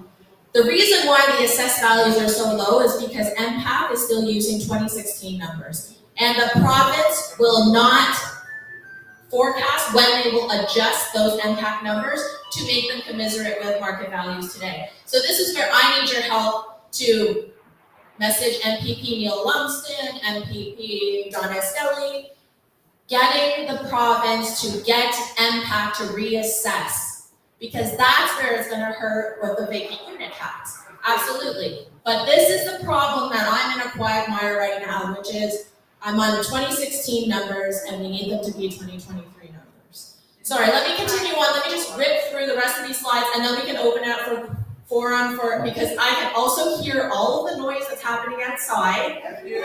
And I'm pretty sure some of our neighbors here want to talk about that as well. So let me rip through these slides really quickly, okay?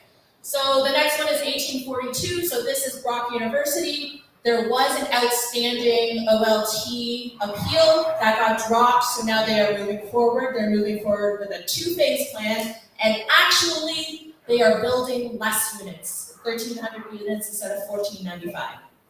So Roxborough Park, this is right at Reed and Queenston, where currently, you guys saw the new City Housing Hamilton, that's 108 units that are there, but they're actually building another 18-story tower, another 16-story tower, 74 townhouses, and 88 back-to-back townhouses. So it's gonna be a completely new remastered neighborhood. Queenston Road, this is the Queenston traffic circle, 6-story tower, sorry, Pascal, I totally didn't even read that. So 6-story towers, 2 of them, they're all under construction right now.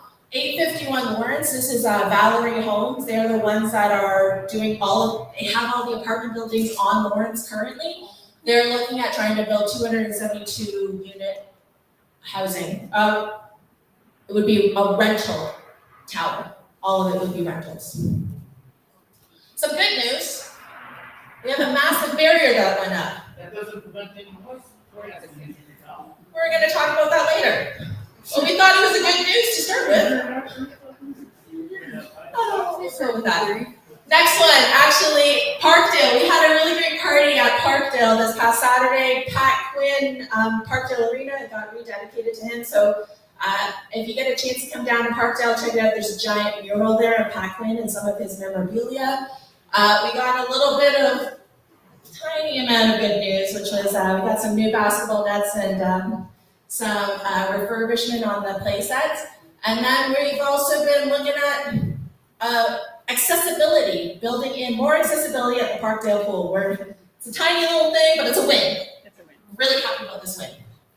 So what's coming up? What about Leaside Park? So we have a basketball net and some swing refurbishment. But we're working on it. Okay, hold on a second. Let me get through this one. So in the next little bit, this is a super busy slide, but once you get the email, you'll be able to read through. There's a lot of stuff that's coming up in September, October, November, and December. There's a lot on here, so I'll just rip through this very quickly. And then in terms of community events, Truth and Reconciliation Day is happening on Saturday the 30th. There's also, at the same time, the Ottawa Street BIA is hosting their sidewalk sale. Pascal was really interested in this one, the World Toilet Day. On November 18th to 19th. Everybody, let's celebrate our toilets. It's a marvel. There's a free grab and go activity kit available here. Grab and go toilet kit? Don't go here. Oh, right here. Thank you, Pascal. There's a grab and go activity kit. And then we also have the wastewater treatment open house. So it's not a ribbon cutting, it's an open house, and that's happening on October the 14th. So there's a whole new pumping station over there. So they're gonna do a big open house on October the 14th. And then this Sunday is actually gonna be the Tesla Electric City Festival, also happening right here. So we're gonna move on to questions. I was gonna talk about unhoused, but I wanted to let you guys ask questions because I'm thinking about the noise that's happening outside. I am sure there's lots going on. I would love for you to live here for just a month. I can hear it. I can hear it. Every day, 24 hours. The only time you're quiet is you guys come over for me. You must think that you're done. It's like they knew that we were having a meeting. So I think right now one of the things that our neighbors are talking about is the noise that's coming from AIM and Triple M. So I think that the wall has gone up. It is mostly, it's like 98% complete. There's a little tiny gap. 98% not working. But I do want to, we hear it right now. Our team is listening to it. It's something that we're definitely going to follow up on. But I know that there were other neighbors that wanted to talk about this. So was there other neighbors that wanted to talk about this particular thing? I'm here in this neighborhood. Okay, yes. Just on the way over here. Now, in this neighborhood, east side, down here, east side, there's a lot of new families that moved in. And they all have children, college children. And on the way over here, I stopped on the slide that you're talking about, and I took a piece of paper and I wiped it down the slide. Now, I don't know what's in this. But it's Just comes to from reiterate that, one there. if you look when they're working, and we're right there, if you look at floodlights at night, it looks like it's snowing. Yeah, we have to have All it. their rust, debris, all their, everything. Yeah, I am they have a fire pissed off there. right now. That's revitalization of the Hamilton Hub. Let this company stay. Just let me finish. Appropriate. Alright, so This sorry, is let's what- finish. This is what your children are sliding, what your children are playing. This is on the slide. This is, I can do it on the grass, I can do it anywhere with it. And I'm gonna give it to you, and I'm gonna put it this bag, And I want you to take and have it analyzed, because I'm sure there's probably cadmium and whatever's in the car, when it's smallish, it gets into the air and it spreads all over everywhere. So I'm going to give it to you, and I want you to take this and have it analyzed somewhere, and I'd like to get a report back from you. So one of our neighbors has actually handed me a paper towel that has a lot of residue, dark residue that's on You know they have here. fire every day there? Every day I go down to the beach, right down Woodward, there's a fire going. The smoke and the stink, I don't walk on that part of the beach because the stink's from there. So I can't have a fire in my backyard, how come they can have a fire So, every day? thank you neighbors for telling me about this. We are absolutely with MECP quite often. We talk to them quite often, but perhaps afterwards, I'll get your name and contact information, so then that way we can follow up with you after this meeting. Okay. The same fire, same place, St. John and Brunswick, right in the center, right on the port, downtown. They've had a fire going down there. It's been unbelievable. So I definitely hear you. I have taken this, honestly, I'm listening to this firsthand. We are listening to our neighbors talk about the particulates and the residue that's on all of our things. So that's something that we have a follow-up action for. Yes. My question goes back to the plan for the infrastructure. I know that Fairfield Road, things done last year or maybe 2 years ago, the Tanya. Yes. They, like, there was a lot of talk about the audit of this improvement association. And then I remember I also was looking into starting up a cannabis business improvement association. I'm just a resident of the Arctic Artery of cannabis, and I say it a lot, it's not a problem. But recently, as you know, Kettlebird has had those cutouts. So it's single lane up and single lane down. It's almost like a new amusement ride for the residents who live along there, because we just sit and watch the cars at a standstill. It's at a standstill. It's almost like a crisis point. Something needs to be done, either an additional crosswalk or lights or some other way to remedy Kettlebird from becoming a parking lot. And also, you know, I'm sure those cutouts were made for. I'm sorry to cut you off. No other reason. This is. If you could address if there's any way to have to that street to Kettlebird. So thank you. The question was, what's happening with Kenilworth Street? Because there's an opportunity to make it better. All of those bump outs is causing standstill of traffic. So in terms of Kenilworth Street, there is a little bit of work that is going to be done on Kenilworth Street, but as you know, that is a multi-million-dollar project set forth and completed before my time in council. So I am hesitant to pull out all of that infrastructure because it costs so much money. But I am intensely interested in revitalizing Kenilworth Street. I'm also mindful that Kenilworth Street has a lot of illegal first floor residences. So there are a lot of residences and people that are living in those illegal storefronts. So until we can get more housing supply into the marketplace, I'm hoping that we can probably wait to try and see if we can get those residents into proper housing instead of illegal housing. But it is something that is high on my priority list. It was something that I really wanted to work on, and I wanted to see Kenilworth Street revitalized. Traffic delineation or re-examination is definitely necessary. Absolutely, yes, definitely. Yes, sir. Yeah, my name is Andy Siddiq. I spoke to you briefly about Yes. Real quick, I've been here for years, and so I've basically seen this company that we're actually come. The local waste and industrial waste are kind of 200%. I mean, it's just astronomical in my mind. And this is due a lot to the elite, stamping a lot of businesses to expand. So I understand jobs and it's a great thing. It's a positive thing for the community, but in retrospect, the residents pay the price with noise and pollution. One of the things that came into play was in 2018, AIM put some sea canisters up against the wall there to try and give them a temporary wall, so they have plans to build a formal wall. And they, as soon as they put the sea canisters up, the road went up 50%. Now, all the road was dissipating this side of the road, not the community. So, as you know, I sent you an email in November 2020 or last year, concerned that this wall was into play, what's going to be the impact if the road went through.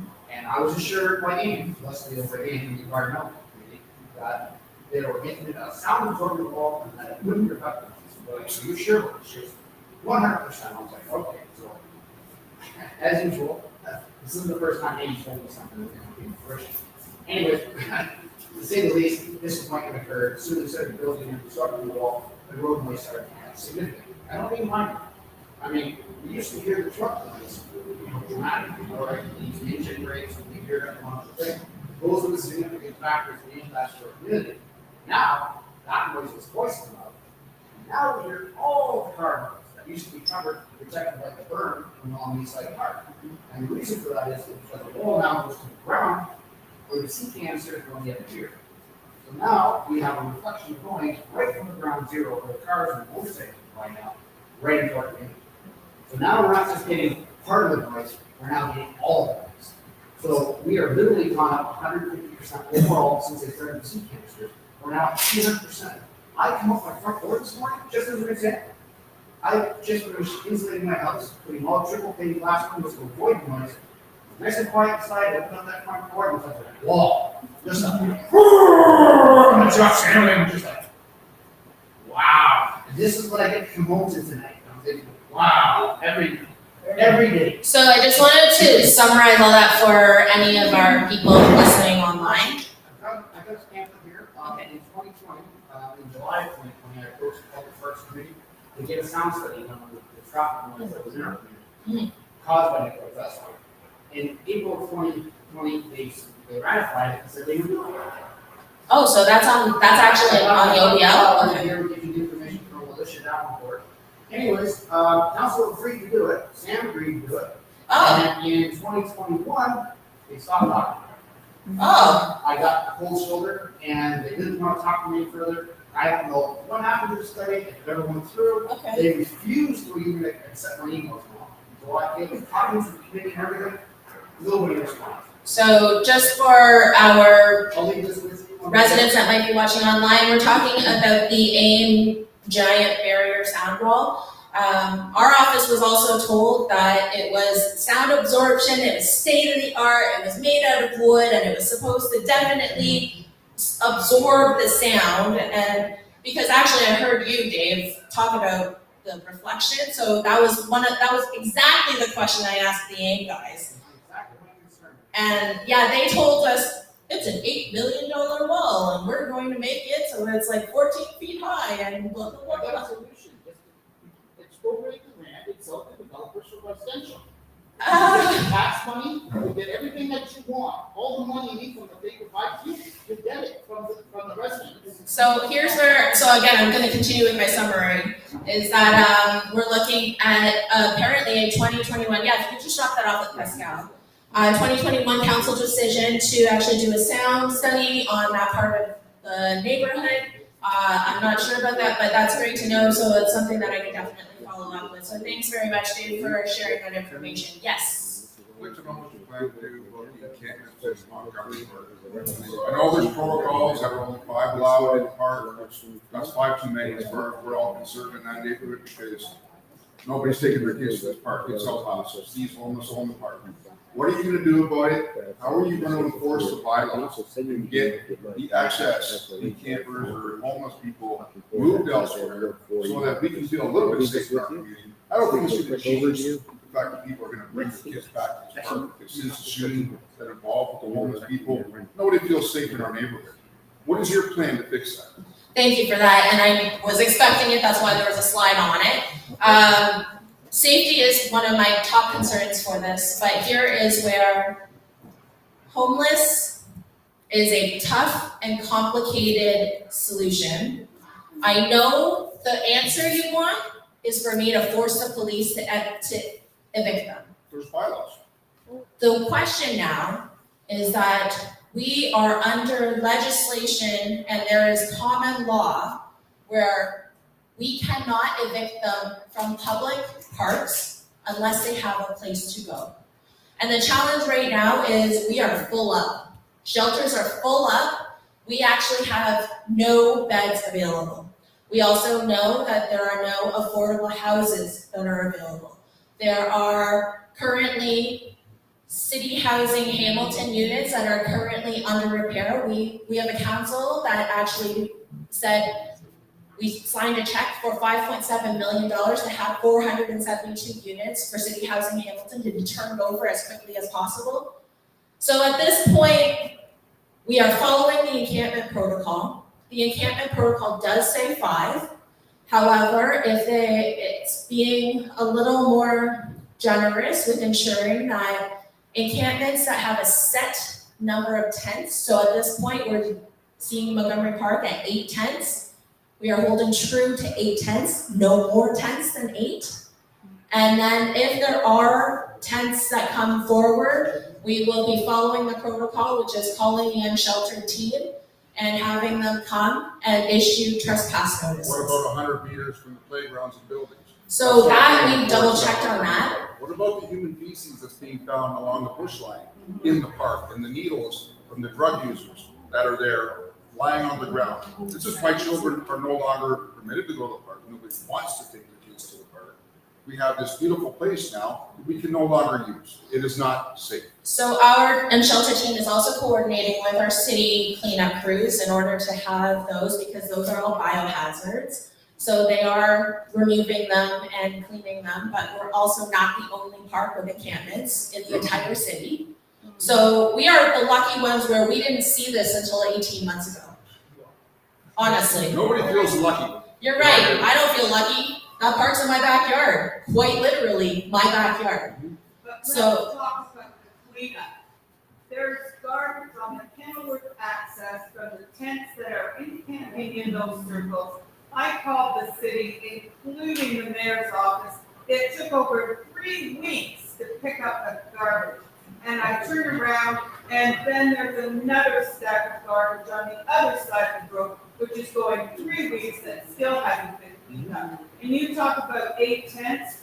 I drove down King Street past the dollar store there, where Loblaw used to be.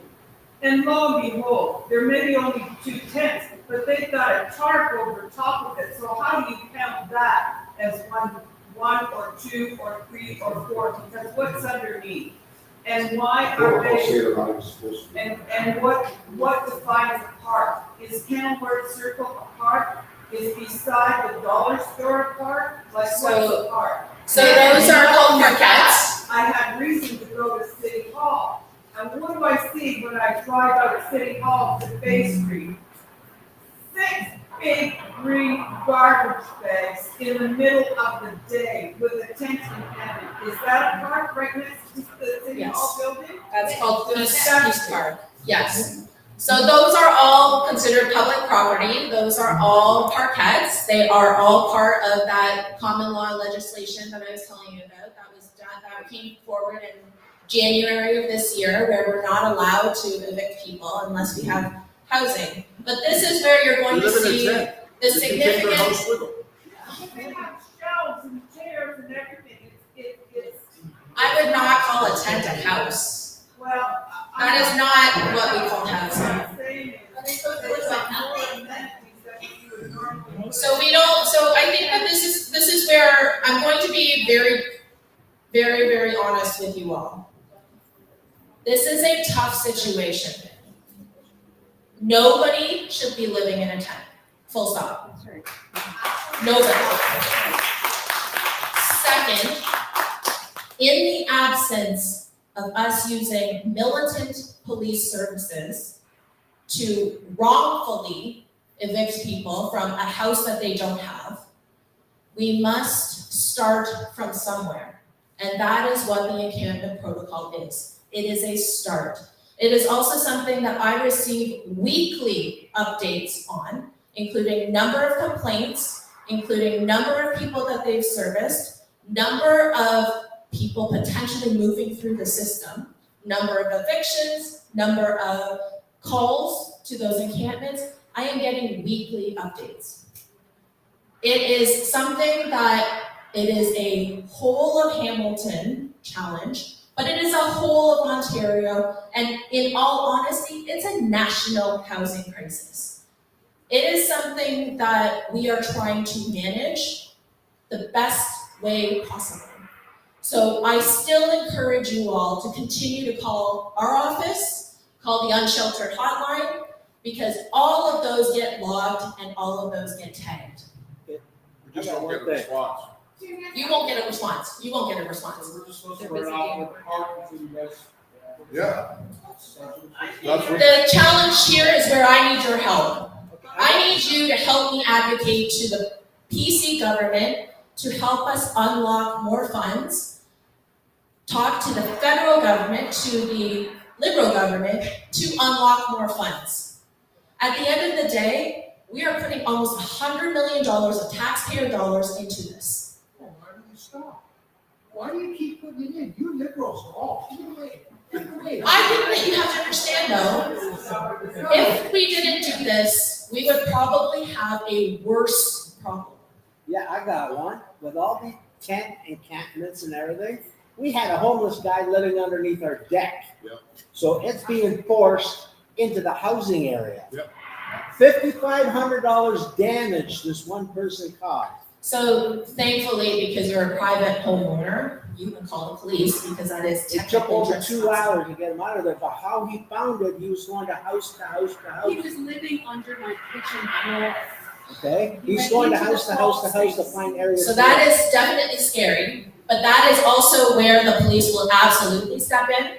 Where they don't step in is when we are trying to figure out this whole public park situation. Well, that, The police will always defer to a housing first strategy, which is what we were talking about with the encampment strategy. So for you as a private homeowner, you are absolutely well within your rights to call the police and have them gone. So I'm sorry that they found their way under your house, but you have far more rights at this point than I do when yeah, it but comes it's to how that. he found it because all the areas are all closed in.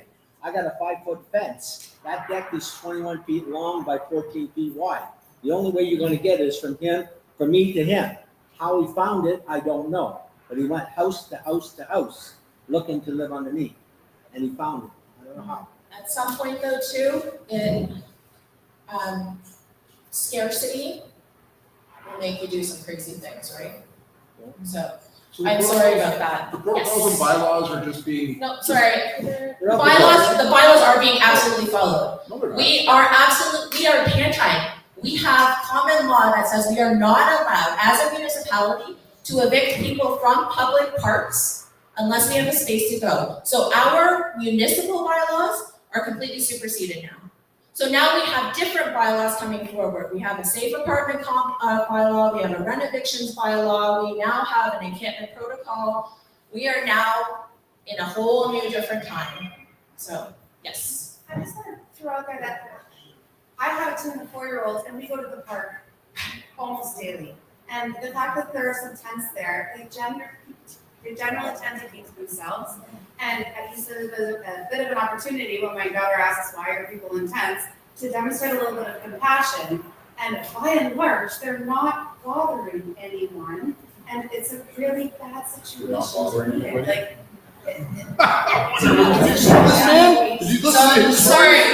Sorry, let's just keep like that. And then, sorry, yes, thank you so much for your comment. Hi, Tammy. My name is Michelle. I live at Rogers in Central, so right across from Henry. I emailed you about the cut trees. I really want to thank you for your office for replying to that email and a really efficient and prompt response. I planted trees within a week. That was the saddest day. It was really important. So sad when those trees were gone. Like literally our whole office cried. And Pascal cried the hardest, but I cried a little bit. I had a single tear that went down my face. So I do want to address the issue with Montgomery. Sunday morning before the Monday night incident happened, I was walking the dog, I saw people doing drugs at the picnic table under the canopy. I texted our neighbors and said, hey, if you're gonna go to the park, do a little walk around before you show up. We need to keep our dogs, kids safe. And then Monday night this happened. So our concern, I think, is to address this in a humane, considerate, compassionate way, where we are understanding that these are people's livelihoods whether they're unhoused or not. But winter is coming, and so like what is the unhoused protocol for winter, for tenants? Are there any vacant schools or vacant businesses that have gone under that the city can utilize as an interim shelter? So let me answer, there's two separate questions there. What is the winter response protocol? So I literally made sure that I wrote it down right here. We just passed it 2 weeks ago, which is a $1.5 million investment into 100 drop-in centers for both day and night. So those are places that additional beds, but literally they're going to be like beds in an empty room kind of deal. There are several warming centers that will be coming online. It's a call for application, so we're actually asking organizations in the community if they wanted to support and be a warming center during the day. And there is a new overnight HSR bus. So that will be a mobile warming center that's going to roam around the city to ensure that people can get warm while they need to get from place to place to place. And then we will have extended hours for Hamilton Public Library and recreation services. So that's, at this point, that's one of the ways. The winter response has also been referred to the 2024 budget at a much larger number at a more permanent program. So that's also going to be discussed during our budget talks. Yes, sir. I understand the limitations. Oh, sorry, I forgot to answer your question before sorry about that. You asked about empty schools or empty businesses or anything like that. So schools are not owned by the city of Hamilton. They are owned by the district school board or the Catholic school board. Also, if you wanted to help and you would make my job so much more impactful, is if you would also write to your trustees and ask them to open up some of those schools. The ones that we were looking at were like Holy Family, which is on Kenilworth Street. What happened with St. Christopher's in Rosedale? So there's a couple of schools, we don't own them. So we can't do anything with them because we don't own them. Same with businesses. We don't own those businesses, but if you wanted to help with the advocacy, we're constantly looking for opportunity. So if you know of anybody that is willing to, we would love to talk to them. Does that kind of answer your question then? Kind of, sort of, yes. I understand the limitations on the city on what they can do, but can the city, or does the city, monitor who is in these tents? Who they are, where they're from, because there's a lot of rumors that they are being sent from other municipalities to our jurisdiction. And lastly, why is it a drug-free zone? I understand that there's a lot of people that are through rental evictions or poverty. It's unfortunate that they're in this situation. But there is a significant amount of what they call the alternate lifestyle, the drug-free zone. What are we doing about that? So you have three questions in that. One that you just so masterfully put into one question. The first is, are we keeping track of all of these people? Yes. So our unsheltered team is going out. They are actually having conversations with them. Again, this is about a housing first strategy. It's talking with them and learning a little more about where they are and where they're at.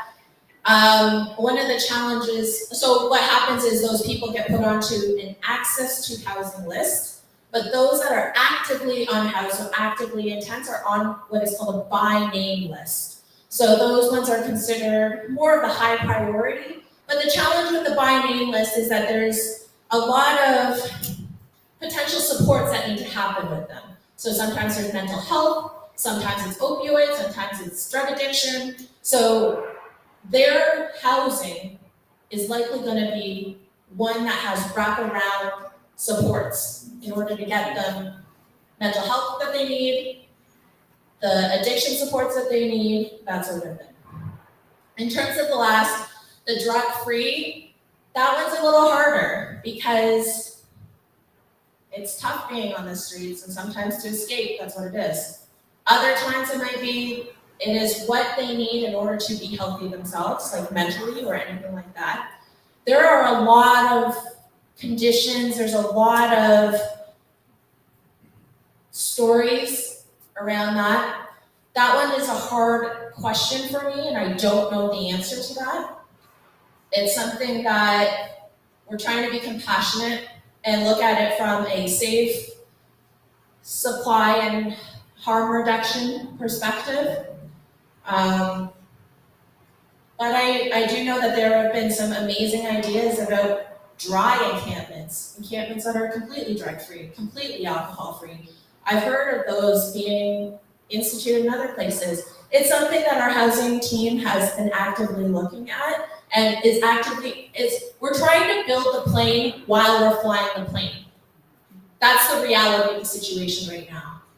So we're actively looking at how do we iterate, how do we innovate, how are we solving all these questions as we're going along. So thank you for that. I'll definitely bring that to the rest of our team, and we'll definitely see. Honestly, I just don't have an answer. So. Can you answer her question? She's been raising her hand for the last half an hour, 45 minutes, and you keep avoiding her? I keep avoiding her because Yes. I'm looking right at her. Yes. Can you answer her question first? Yes, and then yes. It's kind of twofold. We had the HPH before. HPH. The Hamilton Psychiatric Hospital. Oh, okay. Okay, so when they decided to close the HPH, Yeah. they put all the people, other than forensic, and so all those people that really needed a little bit of an institution, we put them out into lodging homes or whatever. We put them out on the street. And this is where this problem came up, along with all the drugs from before. Now, is there no way to segregate those who actually want to live on the street? Because I've known people that really just, that's what they want to do. And those who've lost their homes and don't want to be around drugs, they really need to be segregated. 100%. Thank you for that question. So the question was, there used to be a lot of psychiatric mental health supports that closed down, and all of those residents have now been put into lodging homes or different places. That's definitely well before my time and my tenure. So. And there was nothing, like they didn't get any kind of care. You're right. They didn't get any kind of care. So I think that, and then the question, then the follow-up to that was whether whether we could separate the ones that are active and want to live on the streets versus the ones that have unfortunate circumstances that want to be in safer sort of areas, and that's what does that split look like, right? Yeah, so absolutely. It's basically, I'm looking at three groups. major groups. So that is something that our housing supports team has absolutely been looking at. So I think that the first question around your psychiatric supports, that is an unfortunate aspect of provincial cuts, because that is healthcare, and that is a provincial responsibility. That is not on the backs of property taxpayers. So again, if you can help me, write to MPP Neil Lumsden and MPP Donna Skelly to advocate for more funding in healthcare. That would be awesome. Second, in terms of the separation, that is definitely something that all of our housing support teams do when they go out and they have these conversations with those living in Kent. They will actually, when they get access to the information, because sometimes when you're in that situation, you're not going to be talkative, you might not want. So it takes several times of that constant visits to try and get all the right information that they need, right? But remember, we are one of, I don't remember how many encampments, we have over 100 encampments, don't we? I don't know how the number, we have a lot of encampments across the city. So the housing supports team is going out to each encampment, and they're doing that. What they're doing is asking for their name. They really want to try and keep up with them, but if the unhoused keep getting moved around, it kind of zeroes them out, starts them from nothing, because then it's hard for the housing team to continue to find them throughout the city. See, the thing is, okay, I own my house, right? And, I have some disabilities, I've aged, yeah. Me too, I've And aged too. But the thing is, I need home maintenance. And I'm sure that there's people out there who would be able to help me, and I wouldn't mind helping them out. That sounds like a wonderful idea. It's something that I think that will definitely, it is about separating people. ensuring that those that feel like they can be helpful and that they can go off and do that. I mean, I know some guys will write that they are looking for work and they're ready to go. So I think that there is a coordination aspect to it, but at this point, it's about survival right now, and it's about ensuring that our housing supports team is getting out to all of those living in camp, finding out the right information, and essentially getting them where they need to go. And then, as we're doing that, again, as we're building the plane, as we're flying it, let's look at what can we do to get them back into society and back into being meaningfully employed and that sort of thing. But I think that that is, at this point, we are all about survival mode right now. Let's get them off of the streets, out of our parks, and get them to housing, because a tent is not housing. Yeah, yes, and yes. So let's go to you first, and then. Just quickly on that point, we talked a lot about the problem, and it's horrible when you shoot somebody on your roof. What we talked about earlier, though, we know what the solutions, right? Have places to put people that aren't tents in parks. I understand there's limitations from the government. I understand there's limitations in the city budget. I think all of us here about certain things that we cut by half and put all the money into not having little tents. But the question is, what are we going to do in the next 18 months? How many units are we going to be doing online and building that we'll be able to put people in? What are we doing to increase the supply of like housing for after school that we can take people from the tents and put them somewhere? So, what is coming soon? So the question is, what is coming online in terms of number of affordable housing, probably housing with supports and that sort of thing, right? So at this point, there are several projects that are almost ready to come online. One is King William, which is a city housing Hamilton. I think there's 42 units that are coming online that is a partnership with, so it's City Housing Hamilton, but it's a partnership with Indwell. And Indwell is providing all of the supports to essentially get them in. We have just funded the Dorothy Day Center, which is a women and trans housing shelter that's right on, I think it's Argleton. That is 70 beds. We also have the City Housing Hamilton. We've 476 units. Ideally, we can try and get a portion of them. I don't know how many. 476 units renovated and back onto the marketplace, so that is also in the works. But again, the winter response right now is 1.5 million for 100 drop-in centers. What we do know is that we have approximately 165 that are living outside right now. So, but hopefully, across Hamilton is 165, is what we have on the list, right? I don't know, it could be more, it could be less, but that's the number that we have currently. So there's a variety of different things that are happening. We are funding significant amounts of shelter spaces to try and get them up to capacity, well, more capacity, because this is tough work and burnout is real. And one of the challenges is, how do we service everyone when the people that are doing that servicing are actively getting burned out? So does that kind of answer your question? I know it's not all the definitive answers, but yes. So I actively work in the community with a group of people who collectively want to help in the house. And we use our own money, we go every night and provide food. And I have volunteers on that, right? And I know a lot of those people on a first name basis and have taken the time to learn their stories. And not all of them are a lot of them are really sad. If you just, like, they're there from certain circumstances that are just hard and unrecognizable.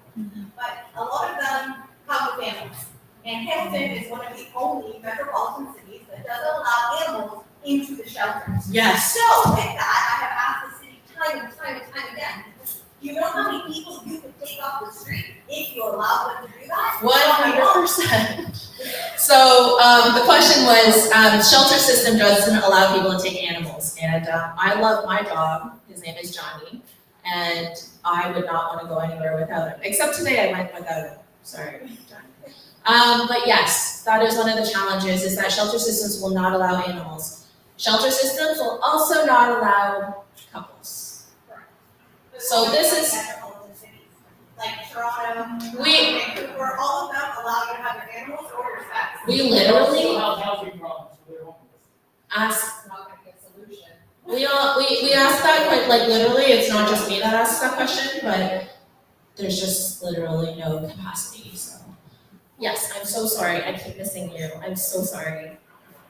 I'm just wondering how we can get access to see the areas within the ward that are actually compliant within the protocol.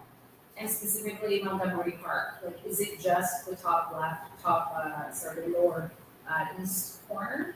Because I had an unpleasant situation during that shooting with the fellow living, between the path and Derry Avenue, and I knew what was going on and was trying to relay that to everyone, and yet that happened. And he was actually used to be by the playground, was moved because he was given a trespassing notice, moved to the hydro lines, and then the police told him to come back to the park, and actually my neighbors saw them point and say, this is where you can go, which doesn't seem like it's, compliant with the protocol. So I'm also wondering about how aligned the unsheltered workers are with the police, and do they all know, can we just know what areas are within protocol? Yeah, so that's a work in progress. Full honesty, full transparency, it's a work in progress. In terms of like the compliant list, council has asked for that, but it's hard because many times what the compliant list is really hard to just give you a map and just show off these are the sort of locations. But one of the things is that you start to show off the locations and then you get more than 5 tents that show up at that location. So then you, in essence, like made the encampment protocol kind of moot by showing off all of these locations. So what they're trying to do is have the unhoused team go and talk to all of those at the encampment and essentially line out, okay, this is in compliance, but actually if you move like 6 meters that way, that's actually in compliance. So that's what they're actively trying to do, because we also know, I don't want to be removed from my little safety net, because my safety net has my family, has all of where my services are. It's thinking like that too for those that are living unhoused, because it's like you could have somebody that's lived forever in the East End, and all of a sudden you're telling them that they have to move up to the mountain. Where are they going to have their support systems? Where are they going to find access to their services? So it's trying to think of it from that sort of perspective too, is like keeping them sort of in their vicinity to ensure that they're still accessing different services. But then also from from the team perspective, knowing that they're still in that neighborhood is helpful, because then we can still keep track of them. So there's no correct answer there. I should not move because my dentist is in Hamilton, is not in Hamilton. I shouldn't find help where I am. Because I don't know the business, right? That's what you're saying. I shouldn't find help. I should just stay where help is. They also don't have access to the same amount of resources that we as housed people do, right? So thinking about it from that perspective, yes. You've been waiting longer than me. Okay, yes. As for your information, this issue, when the lady brought up the Hamilton psychiatric hospital, the HPA, you didn't even know what the reference was. Let me tell you, they started to downsize and kick patients out of the HPH in the early 70s. Yep. They put them in, Hamilton put them into houses that were not properly supported, not properly vetted, and certainly weren't safe. And I know several of the patients that died of exposure, ex-patients, because they weren't properly looked after. Now that's 50 years ago, probably older than you are. That has been a long-standing issue. I remember there was a church facility, I can't remember the name, on Houston and McNabb. And I believe that Reverend Matt Carson ran a program there that eventually went down to Ferguson Street, now they closed that out. And it was very evident to him at that time that many of the street people were being transported to Hamilton from Toronto. Yes. They bring bus loads in. Yes, So they this do. is not a new issue for Hamilton. But Hamilton City Councilors, like everything else, they destroy our old buildings, they close their eyes to everything, they take no action, and here we are now, 50 years later, and these 10 people are not the people that lived in the Hamilton Psychiatric Hospital, be it the Barton Building, be it the Century Manor, or the other new building that they tore down and put up St. Joe's Psychiatric Care, whatever. None of those facilities are here, they're not there, they tore down Queen Street in Toronto, and they have never cared for those people. And now we have a whole new breed, and who knows what their stories are, and I'm sure they are very sad stories. But the thing is, we want our community safe. At least if they would acknowledge, put your freaking needles in the garbage, go in the toilets. Don't do it on our streets and in our parks. And that's what you have to clean up. And if you clean that up, you will hear a lot less complaints from us citizens who pay taxes. And if they're living in our parks, sorry, somehow they should be made to pay taxes. And yes, any of us could be out on the street tomorrow, the way things are going. Any one of us. So, But you thank have to you. take some responsibility. I am also a taxpayer, just a reminder, I'm actually also a taxpayer.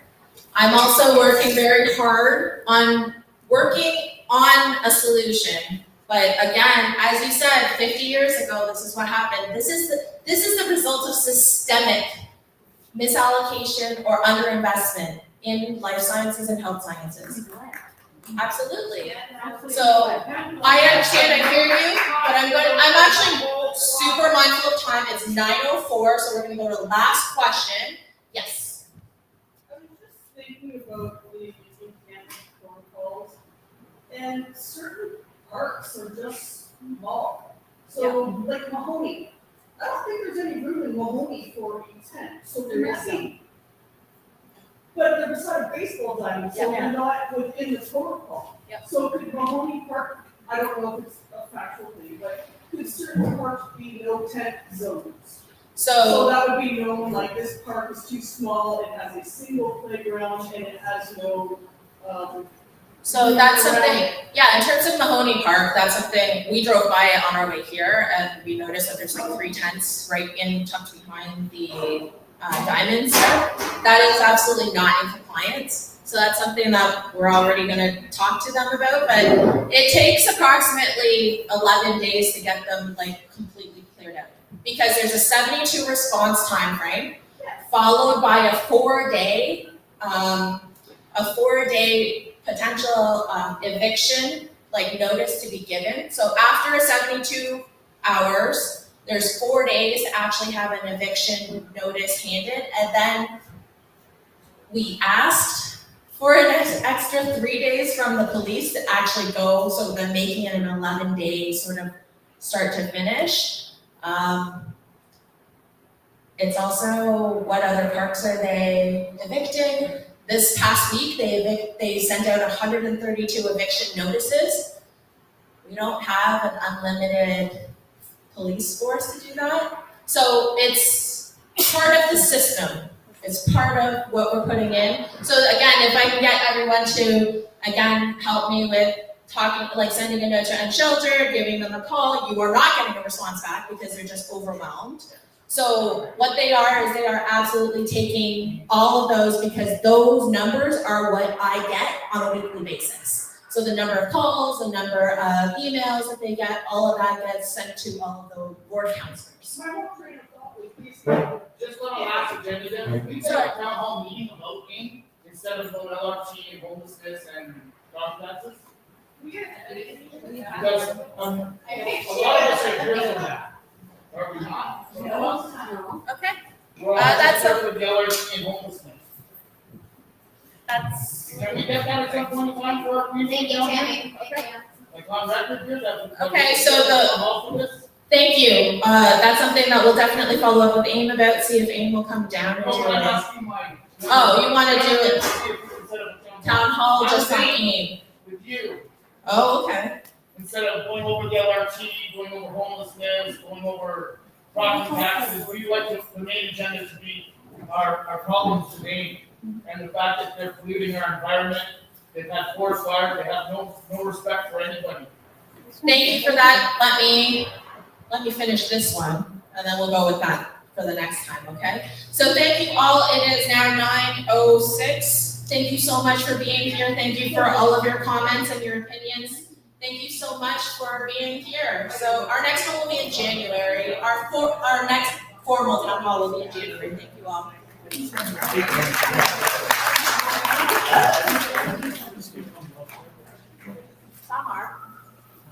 Yeah, hold on just a second. I'm just gonna try and straighten